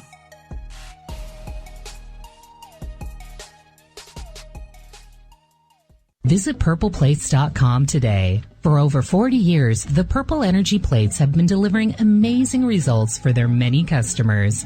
Inspired by the great genius Nikola Tesla, the harmony, healing, and energetic effects of the plates have proven over and over to be beneficial and often miraculous to thousands of customers. Check their site for daily specials and choose from their many energy products. You won't be sorry. Visit them today at purpleplates.com. So, you love talk radio? Then you'll love TalkStreamLive.com. TalkStream Live is always on, 24/7 with the best streaming talk shows. Find your favorite talkers and discover some new ones. It's free, readily available online or on mobile with any smartphone or tablet. Finding your favorite talk shows all in one place has gotten a whole lot easier. Just go to TalkStreamLive.com. Be sure to download the free apps from Google Play or the iTunes App Store. From the mile-high mountains of Colorado to all of you around the world, this is Tessa Nicole Thomas, and I invite you to stick around spacedoutradio.com for Saturday and Sunday nights where I host Spaced Out Weekend. Let me take you on a wild ride of weird and strange topics from ghosts and ETs to remote viewing, psychic phenomena, and so much more. We get going at 9 p.m. Pacific, midnight Eastern Time on Spaced Out Weekend, where we own the night. The freedom to post what you want, when you want. That's the social media freedom you need. Social Media Freedom is the free app in your app store. No need to worry about going to jail or being shadow banned any longer. It's the freedom to say what you feel. The freedom to know Big Brother isn't watching. It's the way social media is supposed to be. Social Media Freedom. It's time to set yourself free. Download from your app store today. We are getting ready to relaunch the SOR Space Travelers Club at spacedoutradio.com. For $5 a month, you can join us for a plethora of features found nowhere else. Hang out in a private chat room during the show and after party. You can check out some exclusive content and a store specifically for you, as well as a private listener forum where you can post your thoughts, stories, and pictures. The SOR Space Travelers Club, coming soon to spacedoutradio.com. Come get spooked at the 4th Annual Forest Moon Paracon in Cedar-Woolley, Washington, Saturday, September 28th. UFOs, ghosts, aliens, Bigfoot. Speakers include Mike Morin and Jason Jordan, R. Keith Andrews, and Dave Scott from Spaced Out Radio, and so much more. There will be workshops and a VIP roundtable. Get early bird tickets now at fmparacon.com. You know, it's hard being the bad man of ufology, but that's just the way that I like it. This is Chris George Zuger, and I'll be hanging out with Dave Scott and SOR scientist Chris Cogswell for Reality Paranormal, the second Wednesday of every month. And our job is to break it down and come to conclusions as to what is really going on in the supernatural world. I'd love for you to join us right here on Spaced Out Radio. You hear footsteps in the empty room above you. A rocking chair begins rocking by itself. Don't be afraid of the things that go bump in the night. Reach for Spirit Storybox, the iPhone app the Huffington Post UK called the only ghost hunting app you will ever need. Spirit Storybox. The spirits are telling their stories. Are you listening? Are you intrigued by Paranormal Talk Radio? You'll love the new Paranormal Radio app from TalkStream Live. You'll find a great selection of talk shows covering UFOs, ghosts, strange phenomena, and much more. Download the Paranormal Radio app now and start listening to the very best in paranormal talk entertainment, including the network you're listening to right now, the Paranormal Radio app, free in Google Play and the iOS App Store. On the first Tuesday of every month, I encourage you to come along for a journey with me, Geraldine Orozco, on The Spiritual You. Together, we will take a look at how to access the highest expression of yourself and change your life. Consciousness, ET contact, health, and wellness, we can talk about it all. So come along for a spiritual ride with me, Geraldine Orozco, on The Spiritual You, only on Spaced Out Radio.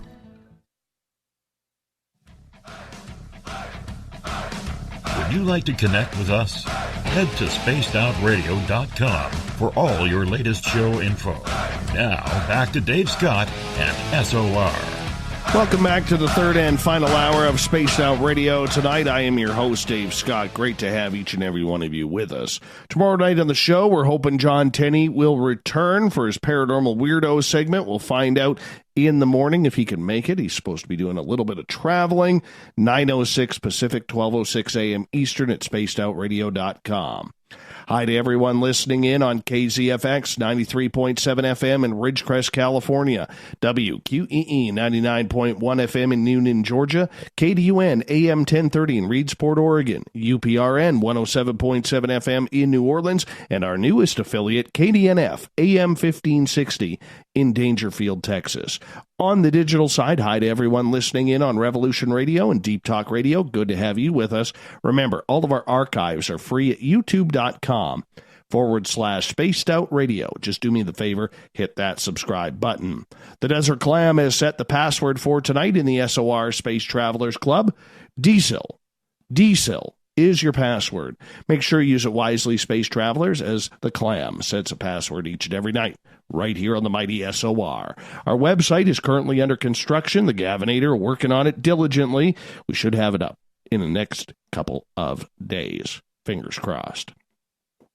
Preston Dennett is our guest tonight on Spaced Out Radio. He is an author, UFO and paranormal researcher. You can find him at prestondennett.weebly.com. That's prestondennett.weebly.com. His latest book, The Healing Power of UFOs, 300 True Accounts of People Healed by Extraterrestrials. Preston, welcome back to the show. Thank you. Thanks for having me on. You have been researching for the better part of 3 decades here. What is your thoughts when you see this new wave of information led by government officials who are trying to take the extraterrestrial out of UFOs? So we're not allowed to include aliens with UAPs now. What's your thoughts? Yeah, well, there's been efforts to try and change the terminology. The UAP term hasn't really stuck. I think we're stuck with the term UFOs and aliens, for that matter. I don't think that's going to go away very easily. So there's sort of a semantic crisis going on within this field, which makes things a little bit more difficult in terms of this whole disclosure movement, for sure. But, I mean, people are going to continue to call them flying saucers to this day. So I'm not sure the terminology is really all that important. When someone says they see a UFO, we all know what they really mean, an alien craft. You can call it a UAP, you can call it whatever you want. It's not going to change what it is.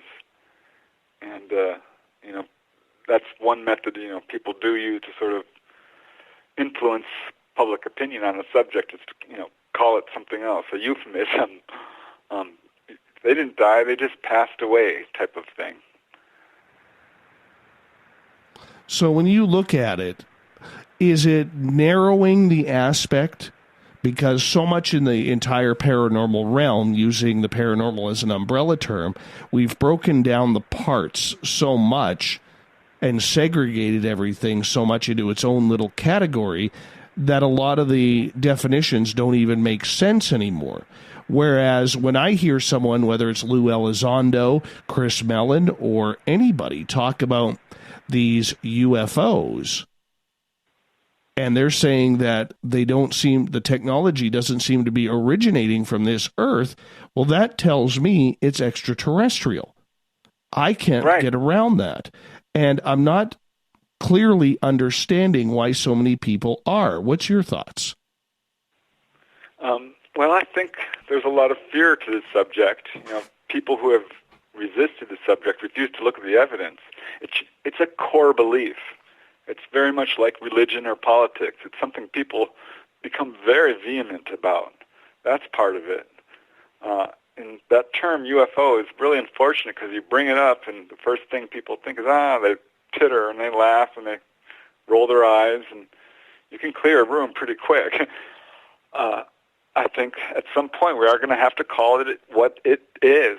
I think the best theory we have of what's going on is extraterrestrial, and you can march out all these different theories of time travelers or interdimensional things and all of so on.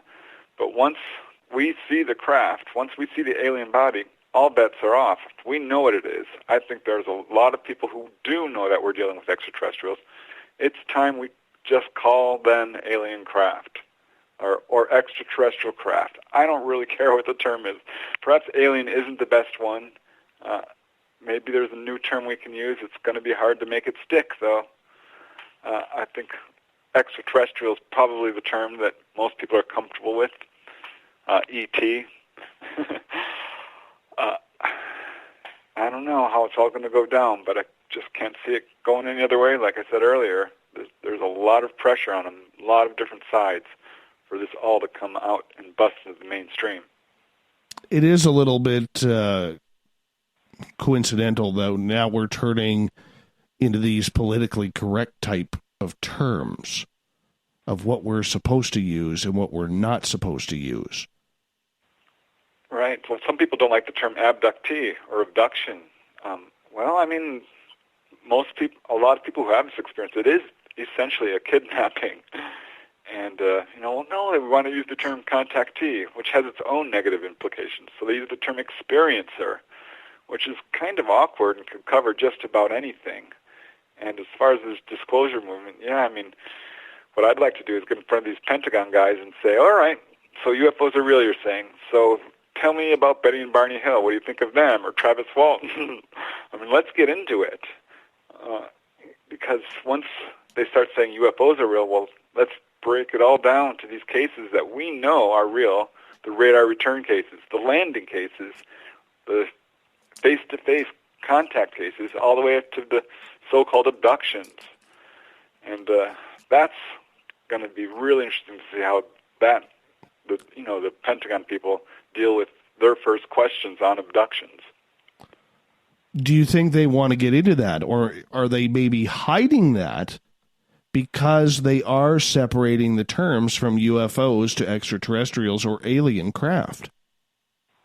Yeah, I think it's a real problem, for sure. And I'm certain that they have lots of discussion about it on if we disclose, when is that going to come up? And who are the people responsible for keeping this stuff secret? And what went down at Roswell, people getting threatened and so on. That almost went the other way, by the way. And if that had gone public and we got to see that extraterrestrial craft, we'd be in a different world right now. And it just barely didn't happen. And people may think, UFOs don't affect me. I've never seen one. I don't care about them. No, they do affect you. It affects you in your everyday life in a lot of ways. And if this subject were to go public, it could have a very profound effect on everyone's lives. And I'm not just talking about how you feel or believe, and yay, there's aliens out there. Now we know. No, your day-to-day job, the way you get to work, the food you eat, the air you breathe, the planet you live on. This could have a very profound effect on the economy, on religion, on a lot of different aspects of society. So do you think it gets that political, though? Yeah, it certainly seems to be political. There are people who are in the know, and those who aren't. A lot of our own government doesn't know about this stuff. They're not in the loop. Senator Barry Goldwater, he tried to get in, and they wouldn't let him in. But he got enough information to find out that we do have hardware. The Blue Room, I believe it was called back in the day, where we were keeping a lot of this stuff up in Wright-Patterson in Ohio. So it's definitely political. There's people who are within power, who are enormously rich, who have a hold of this technology, and I'm sure there's some that are kicking and screaming about this whole movement and are digging their heels in, where there are others who are like, no, let's get it out, let's get it out. It's really hard to say because we don't know. This is not really my field of expertise. I've talked to a number of, I talked to a Coast Guard captain, I've talked to some submarine navigator, I've talked to another guy on a submarine, a bunch of people on Navy ships, and they've told me what they could. Like this, what happened on this submarine is a great example of what we're dealing with here. This guy I interviewed, Ray Sachs, was an electrician's mate on the USS Clamagore, which actually carried nuclear missiles. It was confidential at the time. Back in 1971, he's heading up the East Coast. They're on the surface of the ocean. They're moving at about 12 knots at night when this USO, this unidentified submerged object, comes zooming up at 100 knots and paces the Clamagore for about 15 minutes. Now, mind you, the commander is right there on the deck. So is the second in command, Ray Sachs. He's one of the watch people, as another petty officer is. And they watch this thing, and a bunch of high-ranking officers come up to look at it and then go back below deck. And the second in command turns to the captain and says, how do you want me to report this incident? The UFO darts off after a bit. And the captain turns to him and says, people who report this kind of incident don't move up in rank. So it didn't go in the log, and it wasn't officially reported. I have to believe that, Commander Boyne did report this, but I don't know. It's weird. Some people are in the know and some aren't. Preston Dennett is our guest tonight on Spaced Out Radio. Preston, how do you see things playing out with the current situation of what we know right now? Right. Well, ideally, I would like them to just come flat out and say they're real. Yes, people are being abducted. We'll do what we can, but this is a very difficult situation for us, and that's not going to happen, obviously. What we're going to get, I think, just judging on how this is sort of evolved, if you were like to put it on a chart, there's these small kind of drips of disclosure. And this is a nice big drip, but it's not hardware. There's no physical evidence. I think that's probably what we're going to see next over the next 5 or 10 years is some alien hardware, some real photographs, some intimations of more. Because, like I said, it's disingenuous for them to say, we have these photographs, look, when they have much better photographs. We know for a fact there's all kinds of gun camera footage out there from Air Force jets that are far better. And we're going to start seeing some of that, I think. And how this is, I think they're going to soft blend it as much as they can to sort of reduce the impact on society in terms of economy mostly, and certainly religion and other aspects of society, and weaning us off fossil fuels. It's going to be a whole process, which I imagine is going to take a good 20 years. And I'm guessing by the end of then, everyone will know UFOs are real, and the Roswell crash will be in history books, taught in schools. I just can't imagine it going any other way. It's hard to say. I think the only reason why they're doing it the way they are, though, is so they don't have to talk about things like Roswell, Kecksburg, San Augustine, the battle for they LA. Have to. You can't not talk about it. It's going to come up, and this is the problem. And so whether we can just give a clean slate to the government and say, all right, you're forgiven. Let's move forward with this. That's what we should do, ideally, because we could reduce hunger and disease and death. We could make this world a much easier place to live. And it would be so easy to do if people would just, and if we could just get this technology released. It's darn simple. We just need a real kind of belief change. It's not a dog-eat-dog world. There's enough wealth for everybody. There's enough food for everybody. There's no reason that we can't, share it. I understand that. But let's face it, when it comes to technology, the U.S. military has proven over the years to be very greedy with things like that. Yeah, and these are not elected officials, so I don't see them giving it up easily. These are lifetime positions often. And if you track, who's covering this up, it's the highest levels of the military for sure. The Navy and the Army and the Air Force are the ones who are sitting on most of this. The military-industrial complex is part of it, for sure. But, I think something is forcing their hand. I don't know what it is, but that's what it feels like to me. And I feel like they're fighting it. I mean, this cover-up is still going on. I mean, as near back as Stevensville, which was, not that long ago, yes. 4 or 5 years, there was all kinds of contradictory statements released by the military and threats as well. So it's still going on. And they're still denying it. They're still saying, there's no threat to national security, when there so clearly is. If these things are shutting off our missiles and abducting people and landing next to playgrounds and so on. I mean, come on. Definitely, this is a threat to national security from a military standpoint. I can't see them viewing it any other way when these things are hovering over our nuclear power stations, our dams, our Air Force bases. So I get it that they're pretty, nervous about this whole ET presence. But the best way to deal with it is to bring it into the mainstream and put all our resources towards it.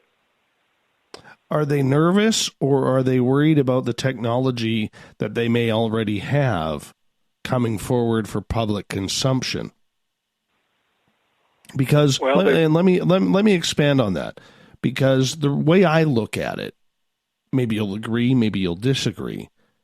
When I look at the local airport, and I see Boeing still making 747s that travel, I don't know the exact speed, but we'll say around 600 knots. Whereas if we believe the technology is there to be traveling at 3, 4, 5, 6 times the speed of sound, we shouldn't be having antiquated jets like Boeing or Airbus in the skies anymore, when we could be getting places within minutes, if not hours, and flights that would take, say, 19, 20 hours would be cut down to maybe 2 or 3. Right. Well, just think that what transportation alone would have an effect on the economy, like real estate prices. If suddenly you could just flip off to the wilderness in literally 10 minutes, well, what's that going to do to property values? And what about all the gasoline and the people who have... So there's all kinds of problems that they're trying to tackle with releasing this technology. I remember when we were kids, they're like, the gasoline is going to run out and we should have flying cars by then. And we should. We have that technology for flying cars. I think we should release it. Regulate it if you have to. Do whatever you have to do. But we need to do this before, the icebergs completely melt and there are no more polar bears left. And it's a real problem. People are going to start seeing this more often, I think, as, I find it really interesting that the children are the one who are now pushing, movement on, repairing the damage we've done to our planet. Like I said, it's the number one ET message for sure. And not only ETs, for that matter, Native American elders and near-death experiencers and astral travelers and scientists even, wherever you look to for knowledge. This is, I think, the number one crisis we're facing right now, and it is connected to UFOs. Do you see a time where they start connecting the two? Because if they are, once again, being a little bit more suspicious about, connecting aliens with these UFOs, do we see it as at a point where they finally do and admit that we have been visited by other studies? Because personally, or by other species, pardon me, because personally, I do not believe for a second that the majority of people on this planet are actually ready for any type of ET contact when we can barely stand each other on this planet. Right. Yeah, I mean, can you imagine what would happen if, the President of the United States stood next to a Nordic alien? Would people even believe that? Next to a gray? Yeah, they might believe that. Hard to say. I mean, whew. Well, they didn't buy the story of Valiant Thor. Right? So, I don't know if that is going to happen. I think you're right. I'm not sure we are ready. And I'm not sure it would be good news for humanity if ETs landed in large numbers. On the other hand, it might be, or it certainly wouldn't help us solve our own problems. I think that's one of the things, there was a couple I interviewed in Sedona, Arizona, who had an experience with missing time. And under hypnosis found they were invited aboard this UFO. It wasn't an unpleasant experience at all. They were very nice, kind of hybrid human gray type ETs on board, who showed them the ship, and they asked, where are you from? They said, we're from a place you don't know about yet. They were a little evasive about that, but they said that they had contacted them because they were doing good work in their community on Hawaii, where they were living. They were on vacation in Sedona. And where they lived in Hawaii, they were natural homeopathic healers. And the ET told them basically that we can't help everyone because you need to solve your own problems. And I think that's true, and I think that's one of the things that's stopping them from, coming in large numbers. We do have to solve our own problems. Right. My friend, we got about 30 seconds left. Where can people buy your latest book, which is called The Healing Power of UFOs, 300 True Accounts of People Healed by Extraterrestrials? Yeah, it should be available at bookstores near you if you can find one. Of course, it's also available on online retailers. You can check it out at my website, PrestonDennett.weebly.com. I got all my books up there if you want to contact me through my website. Always love hearing from people. And thanks for having me on the show, man. I really appreciate it. Preston Dennett, anytime, my friend. Good to speak with you again. We will have to do it very, very soon once again. Preston Dennett, everybody. PrestonDennett.weebly.com is his website. Coming up next, we have the SOR Newswire and the thought of the day. So stay tuned as we bring this on home.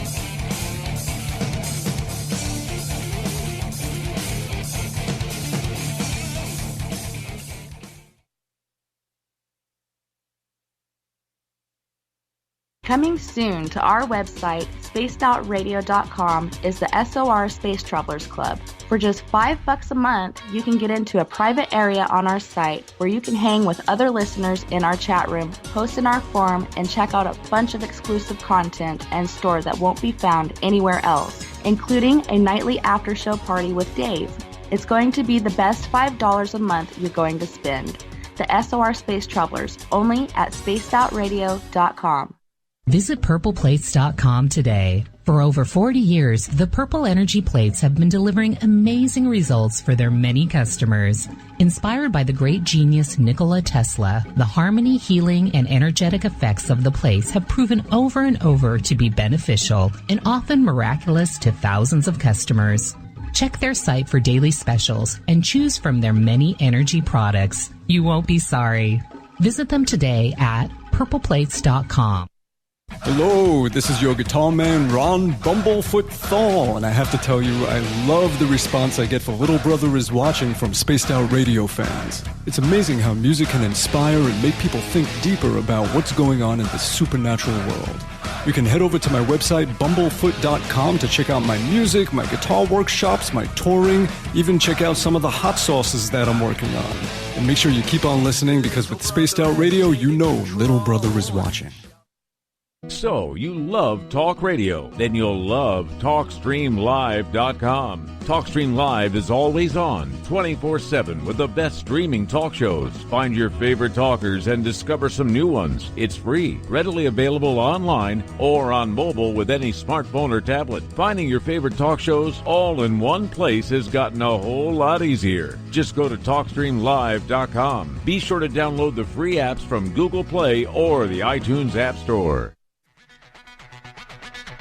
Come get spooked at the 4th Annual Forest Moon Paracon in Cedar-Woolley, Washington, Saturday, September 28th. UFOs, ghosts, aliens, Bigfoot. Speakers include Mike Morin and Jason Jordan, R. Keith Andrews, and Dave Scott from Spaced Out Radio, and so much more. There will be workshops and a VIP roundtable. Get early bird tickets now at fmparacon.com. A timepiece is a reflection of who you are, and what better way to show off the real you than with an Escape watch. Escape is a lifestyle brand accessorizing your days and nights. Choose to escape and create the life of discovery that you deserve. Dream, play, unite with your own personalized Escape watch. Head to escapewatches.com. There is no time like the present to enjoy your escape. Use promo code SMF2017 for your 20% discount today. Heading to Vancouver and looking for a night on the town?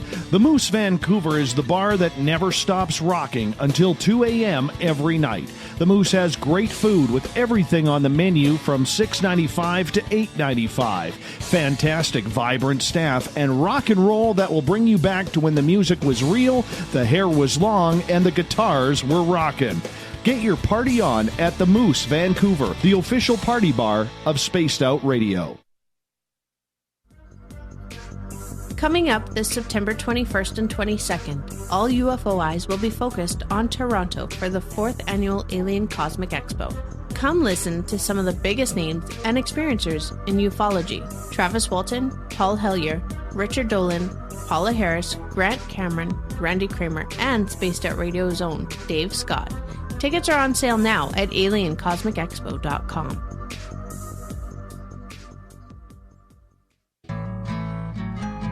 Looking for a place to advertise at a very reasonable cost? Look no further than Spaced Out Radio. SpacedOutRadio.com has an advertising tab that you can click to check out our daily, weekly, and monthly packages to play on the radio, or our website including social media. From commercial spots to banners, we have it all. Check out our competitive pricing today. The freedom to post what you want, when you want. That's the social media freedom you need. Social Media Freedom is the free app in your app store. No need to worry about going to jail or being shadow banned any longer. It's the freedom to say what you feel. The freedom to know Big Brother isn't watching. It's the way social media is supposed to be. Social Media Freedom. It's time to set yourself free. Download from your app store today. Every night on Spaced Out Radio, we have places for you to hang out. Hi, this is Carl. Join our SOR Space Travelers group on Facebook for live chat. On Twitter, using hashtag Spaced Out Radio. You can also join us in our Spreaker chat room. Check us out on Instagram at Dave Scott SOR. All of our archives are free on YouTube at Spaced Out Radio. By the way, I'll be watching you at your window until you do. Bye! Did you know Spaced Out Radio runs 7 days a week? Hi there, this is Tessa Nicole Thomas, and I'm here to take you on a paranormal journey each Saturday and Sunday night. Why change the station when you have it all right here? Together, we'll hang out and share some strange and scary stories. And don't forget, we have Psychic Sundays as well, so come tune in Spaced Out Weekend. We get going at 9 p.m. Pacific, midnight Eastern, only at spacedoutradio.com, where we own the night. Looking for the stories of the strange and weird that you will find hard to find anywhere else? Check out the SOR Newswire on our website. Our writers, led by Captain Shirk, are scouring the world for the oddest and most bizarre stories we can find.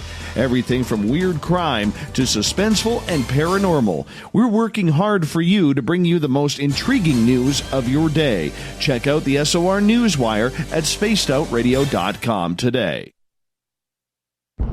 Are you intrigued by Paranormal Talk Radio? You'll love the new Paranormal Radio app from TalkStream Live. You'll find a great selection of talk shows covering UFOs, ghosts, strange phenomena, and much more. Download the Paranormal Radio app now and start listening to the very best in paranormal talk entertainment, including the network you're listening to right now, the Paranormal Radio app, free in Google Play and the iOS App Store.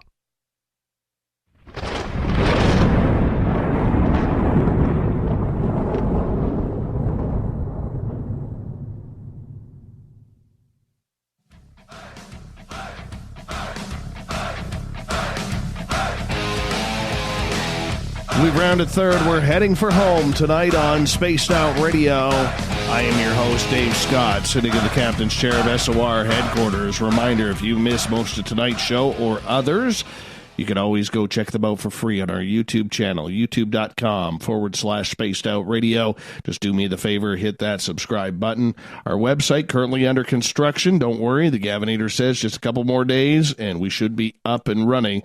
So stay tuned for that. Thank you for your patience while we rebuild our site. Let's get to the news of the day. The SOR Newswire, where we bring you the weird, the wacky, the strange, all brought to you by our news director, Captain Shirk.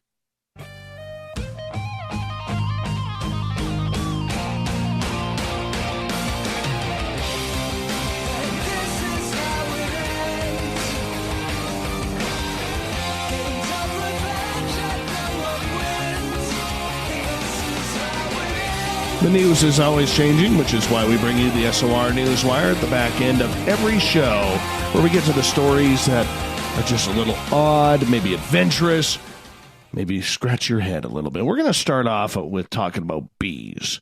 I like bees. So apparently, flowering bee lawns are now a thing. I don't see this as a bad thing. Bee lawns are turfs of grass blended with low-growing perennials that bloom again after mowing. They're cared for like typical lawns, making them comfortable for playing and lounging, but they also help out the bees. Yes, these little bee lawns contain protein-rich ingredients, providing vital nutrients for the foraging pollinators. Yes, because, we are losing a lot of bees. And it's never any good when it happens. So James Wolfen, a graduate research assistant working at the University of Minnesota's Bee Lawn Project, suggests that you do one of these. You use grass that has a thin leaf blade and a slow rate of growth. The slow rate of growth is essential for making sure that grass blades do not create a canopy over the flowers. For many people who feel they don't have the time, money, or talent for gardening, like Mrs. SOR, bee lawns mean we can mow our lawns less frequently, let the lawn flowers grow, and provide habitat for bees. Geez, I waited 8 days to mow my lawn because we had a bunch of rain here, and it took me 6 hours to do. 6 hours on Sunday. I'm not waiting. Every pollinator plant apparently helps rebuild those insect stocks, even if it is just part of a colorful arrangement. Sunny slopes, rocky ground, boulevards, athletic fields, and of course golf courses are optimal locations for these. So apparently, these are attracting in the United States up to 111 different species of bees. Bee lawns are compatible with family activities, unless you run into aggressive colonies of ground-dwelling yellow jackets, honeybees. Wild bees and bumblebees usually are docile unless provoked. We got them big bumblebees. They're like an inch long. They're gorgeous. Can't wait for them to come on out. Looks like the United States military has a new enemy Yes. Wind farms. Who would have thought of that? So apparently, Joseph Goanna, who flies in the United States Air Force at T-38 THAL training jet, says these giant fans, wind blades, whatever you want to call them, well, they're getting too high off the ground. And Goanna, commander of the 80th Training Wing at Shepherd Air Force Base, says flying our jets is like driver's ed. We need the space above the ground unimpeded so we can fly low. A year ago, military leaders at Shepherd Joint State officials tried to get back some of these grounds from a wind farm in Oklahoma. But base officials now worry about the more proposed wind farms that keep cropping up. They say that they have been forced to close 3 of 12 low-flying training routes in the past decade because of wind farm encroachment. 1 or 2 is okay, says Commander Goanna, but it's now mostly completely clogged. Can't fly the jets low anymore.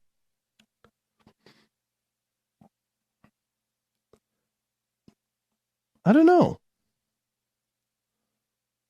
Like, can you not divert that? Can you not divert the jets? I mean, training is important. Let's be honest. It's very important.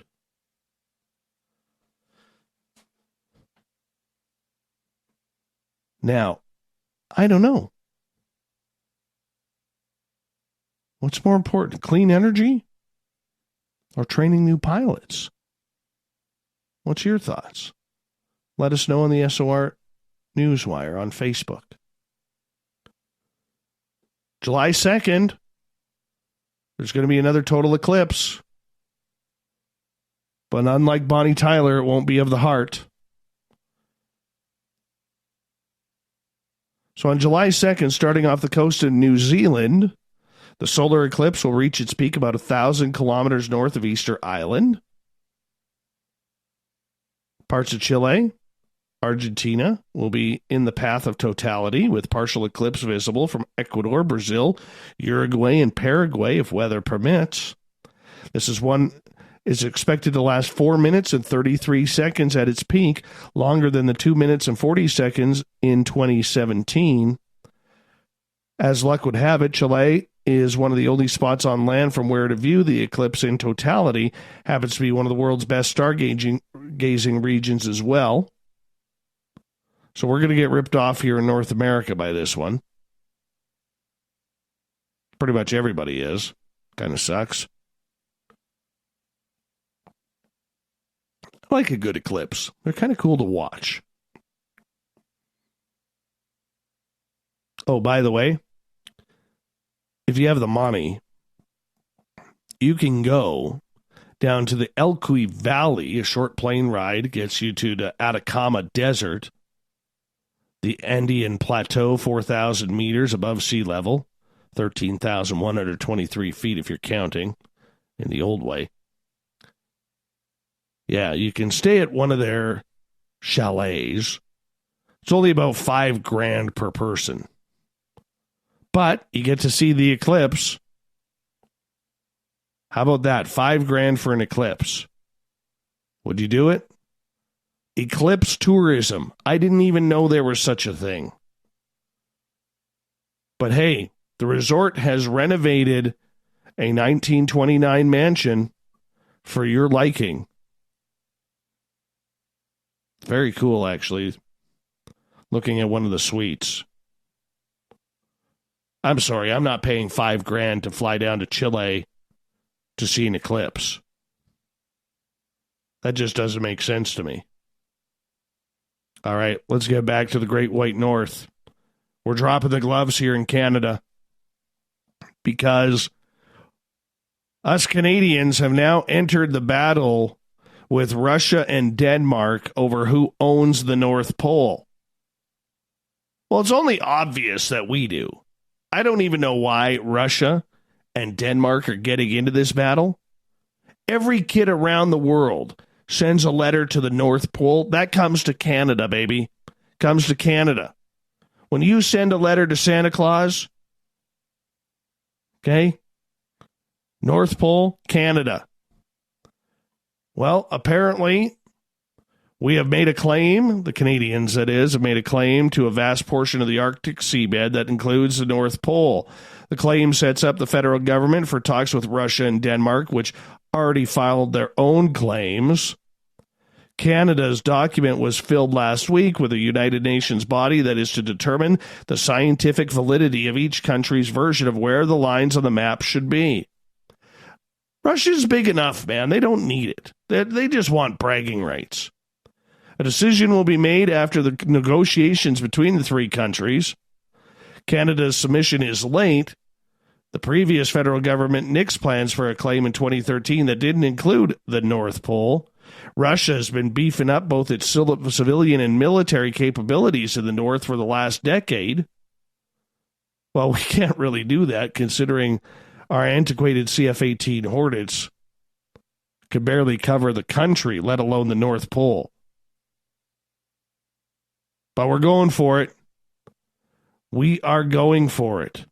I think we'll win. Why? We're likable. We are very likable. Speaking of Canada, a traveler has been fined $15,000 for trying to smuggle 5,000 leeches into the country with his luggage. Hippolyte Bodunov from Niagara Falls, Ontario, flew into Toronto's Pearson International Airport from Russia in October 2018, carrying 4,788 leeches. Officials later determined the leeches to be a species of regulated medicinal leeches per a news release from Environment and Climate Change Canada.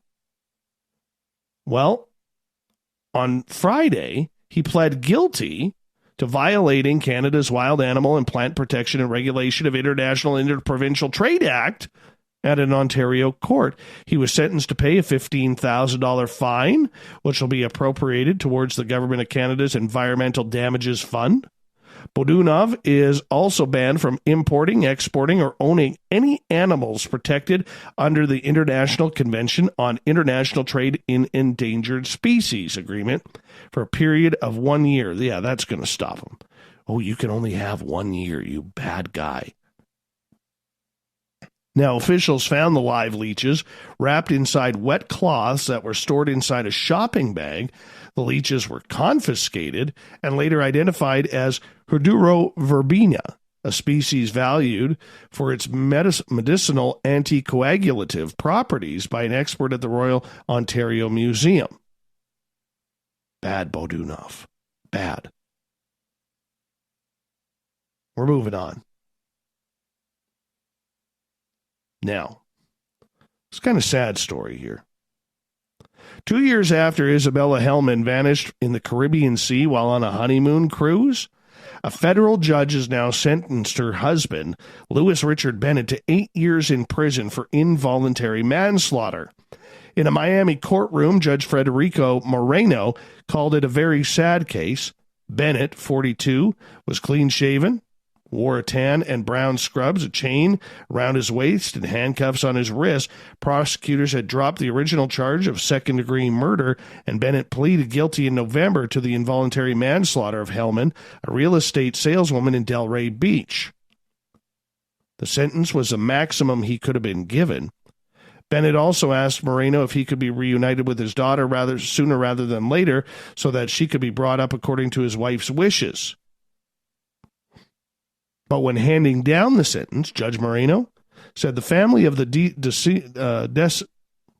deceased will never acknowledge that it was involuntary and will always feel it was voluntary. It's such a difficult case for the family because they have to continue living with this and cooperating. Now, on the night of May 14th, 2017, Hellman and Bennett were sailing their 40-foot catamaran surf into summer north from Cuba, where they were right in this Florida Keys area. Yeah, that's when apparently Hellman disappeared. Never to be found again. Sad story. Broke up a family. But he's going to jail. Finally, in Zephyr Hills, Florida, a Pasco County man has been charged with battery after deputies say he hit his mother with a corn cob. Who does this? The incident happened at 2 a.m. Sunday. According to deputies, 27-year-old Cody Cummins threw a corn cob at his mother, hit her on top of the head. Deputies responded to the scene, said the victim was hurt, but did not have any physical injuries. Cummins left the scene after the incident, but was later arrested and charged with domestic battery. Jail records show he's currently being held on a $150 bond. Let's get to the thought of the day. Watch out for the flying corn.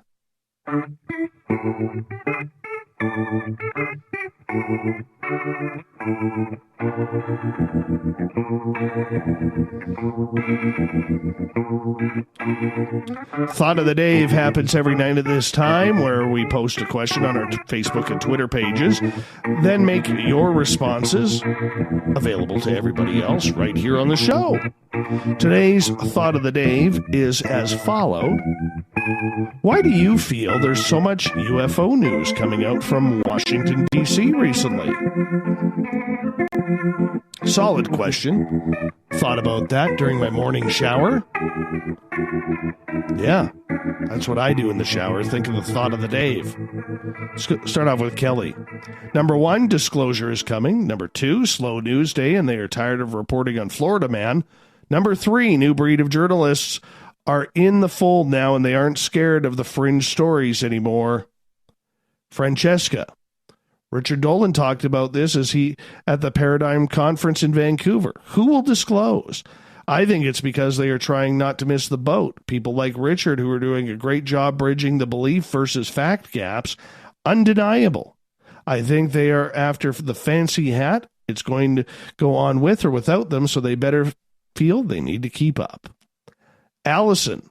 Diversion from other crap they are trying to pass. Probably trying to pass a bill to bring back some sort of old school crap.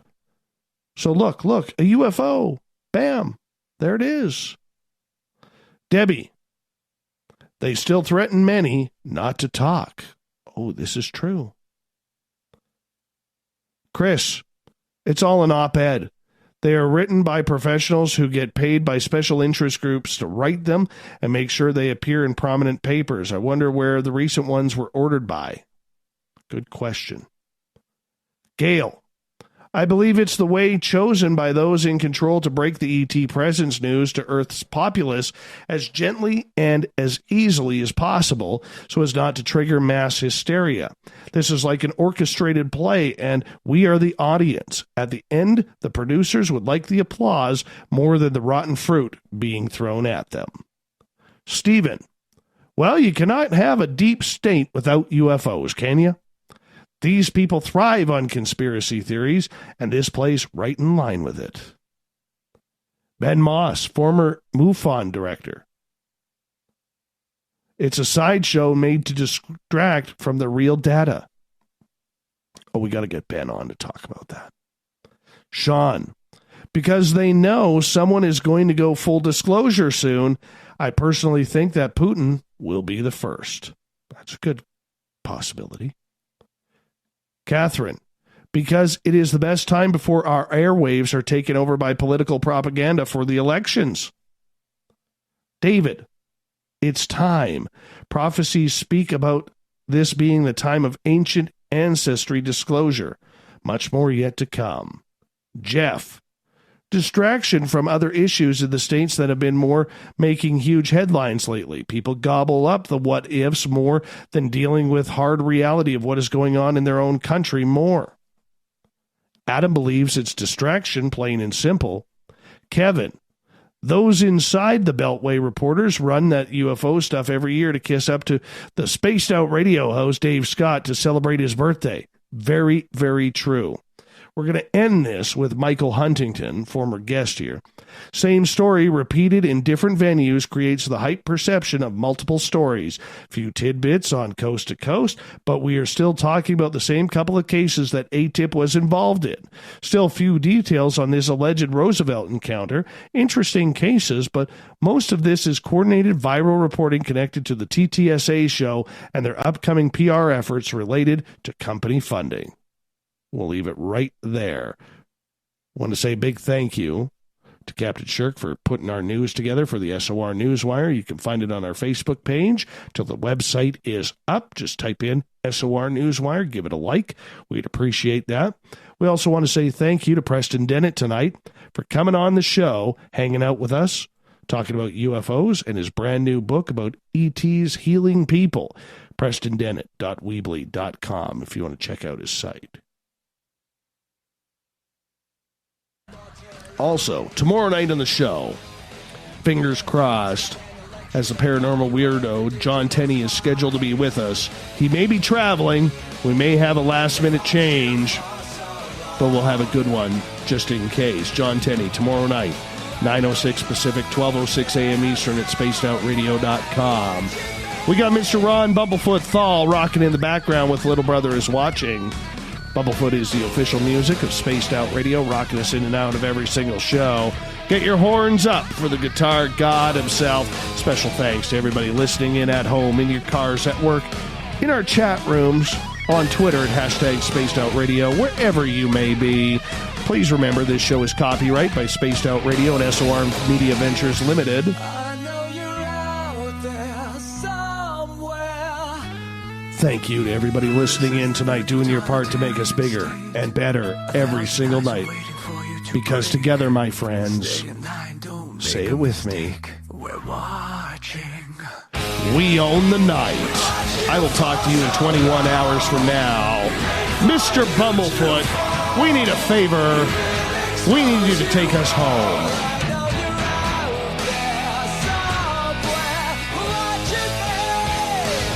Have a good night, everybody. See you tomorrow. Good night.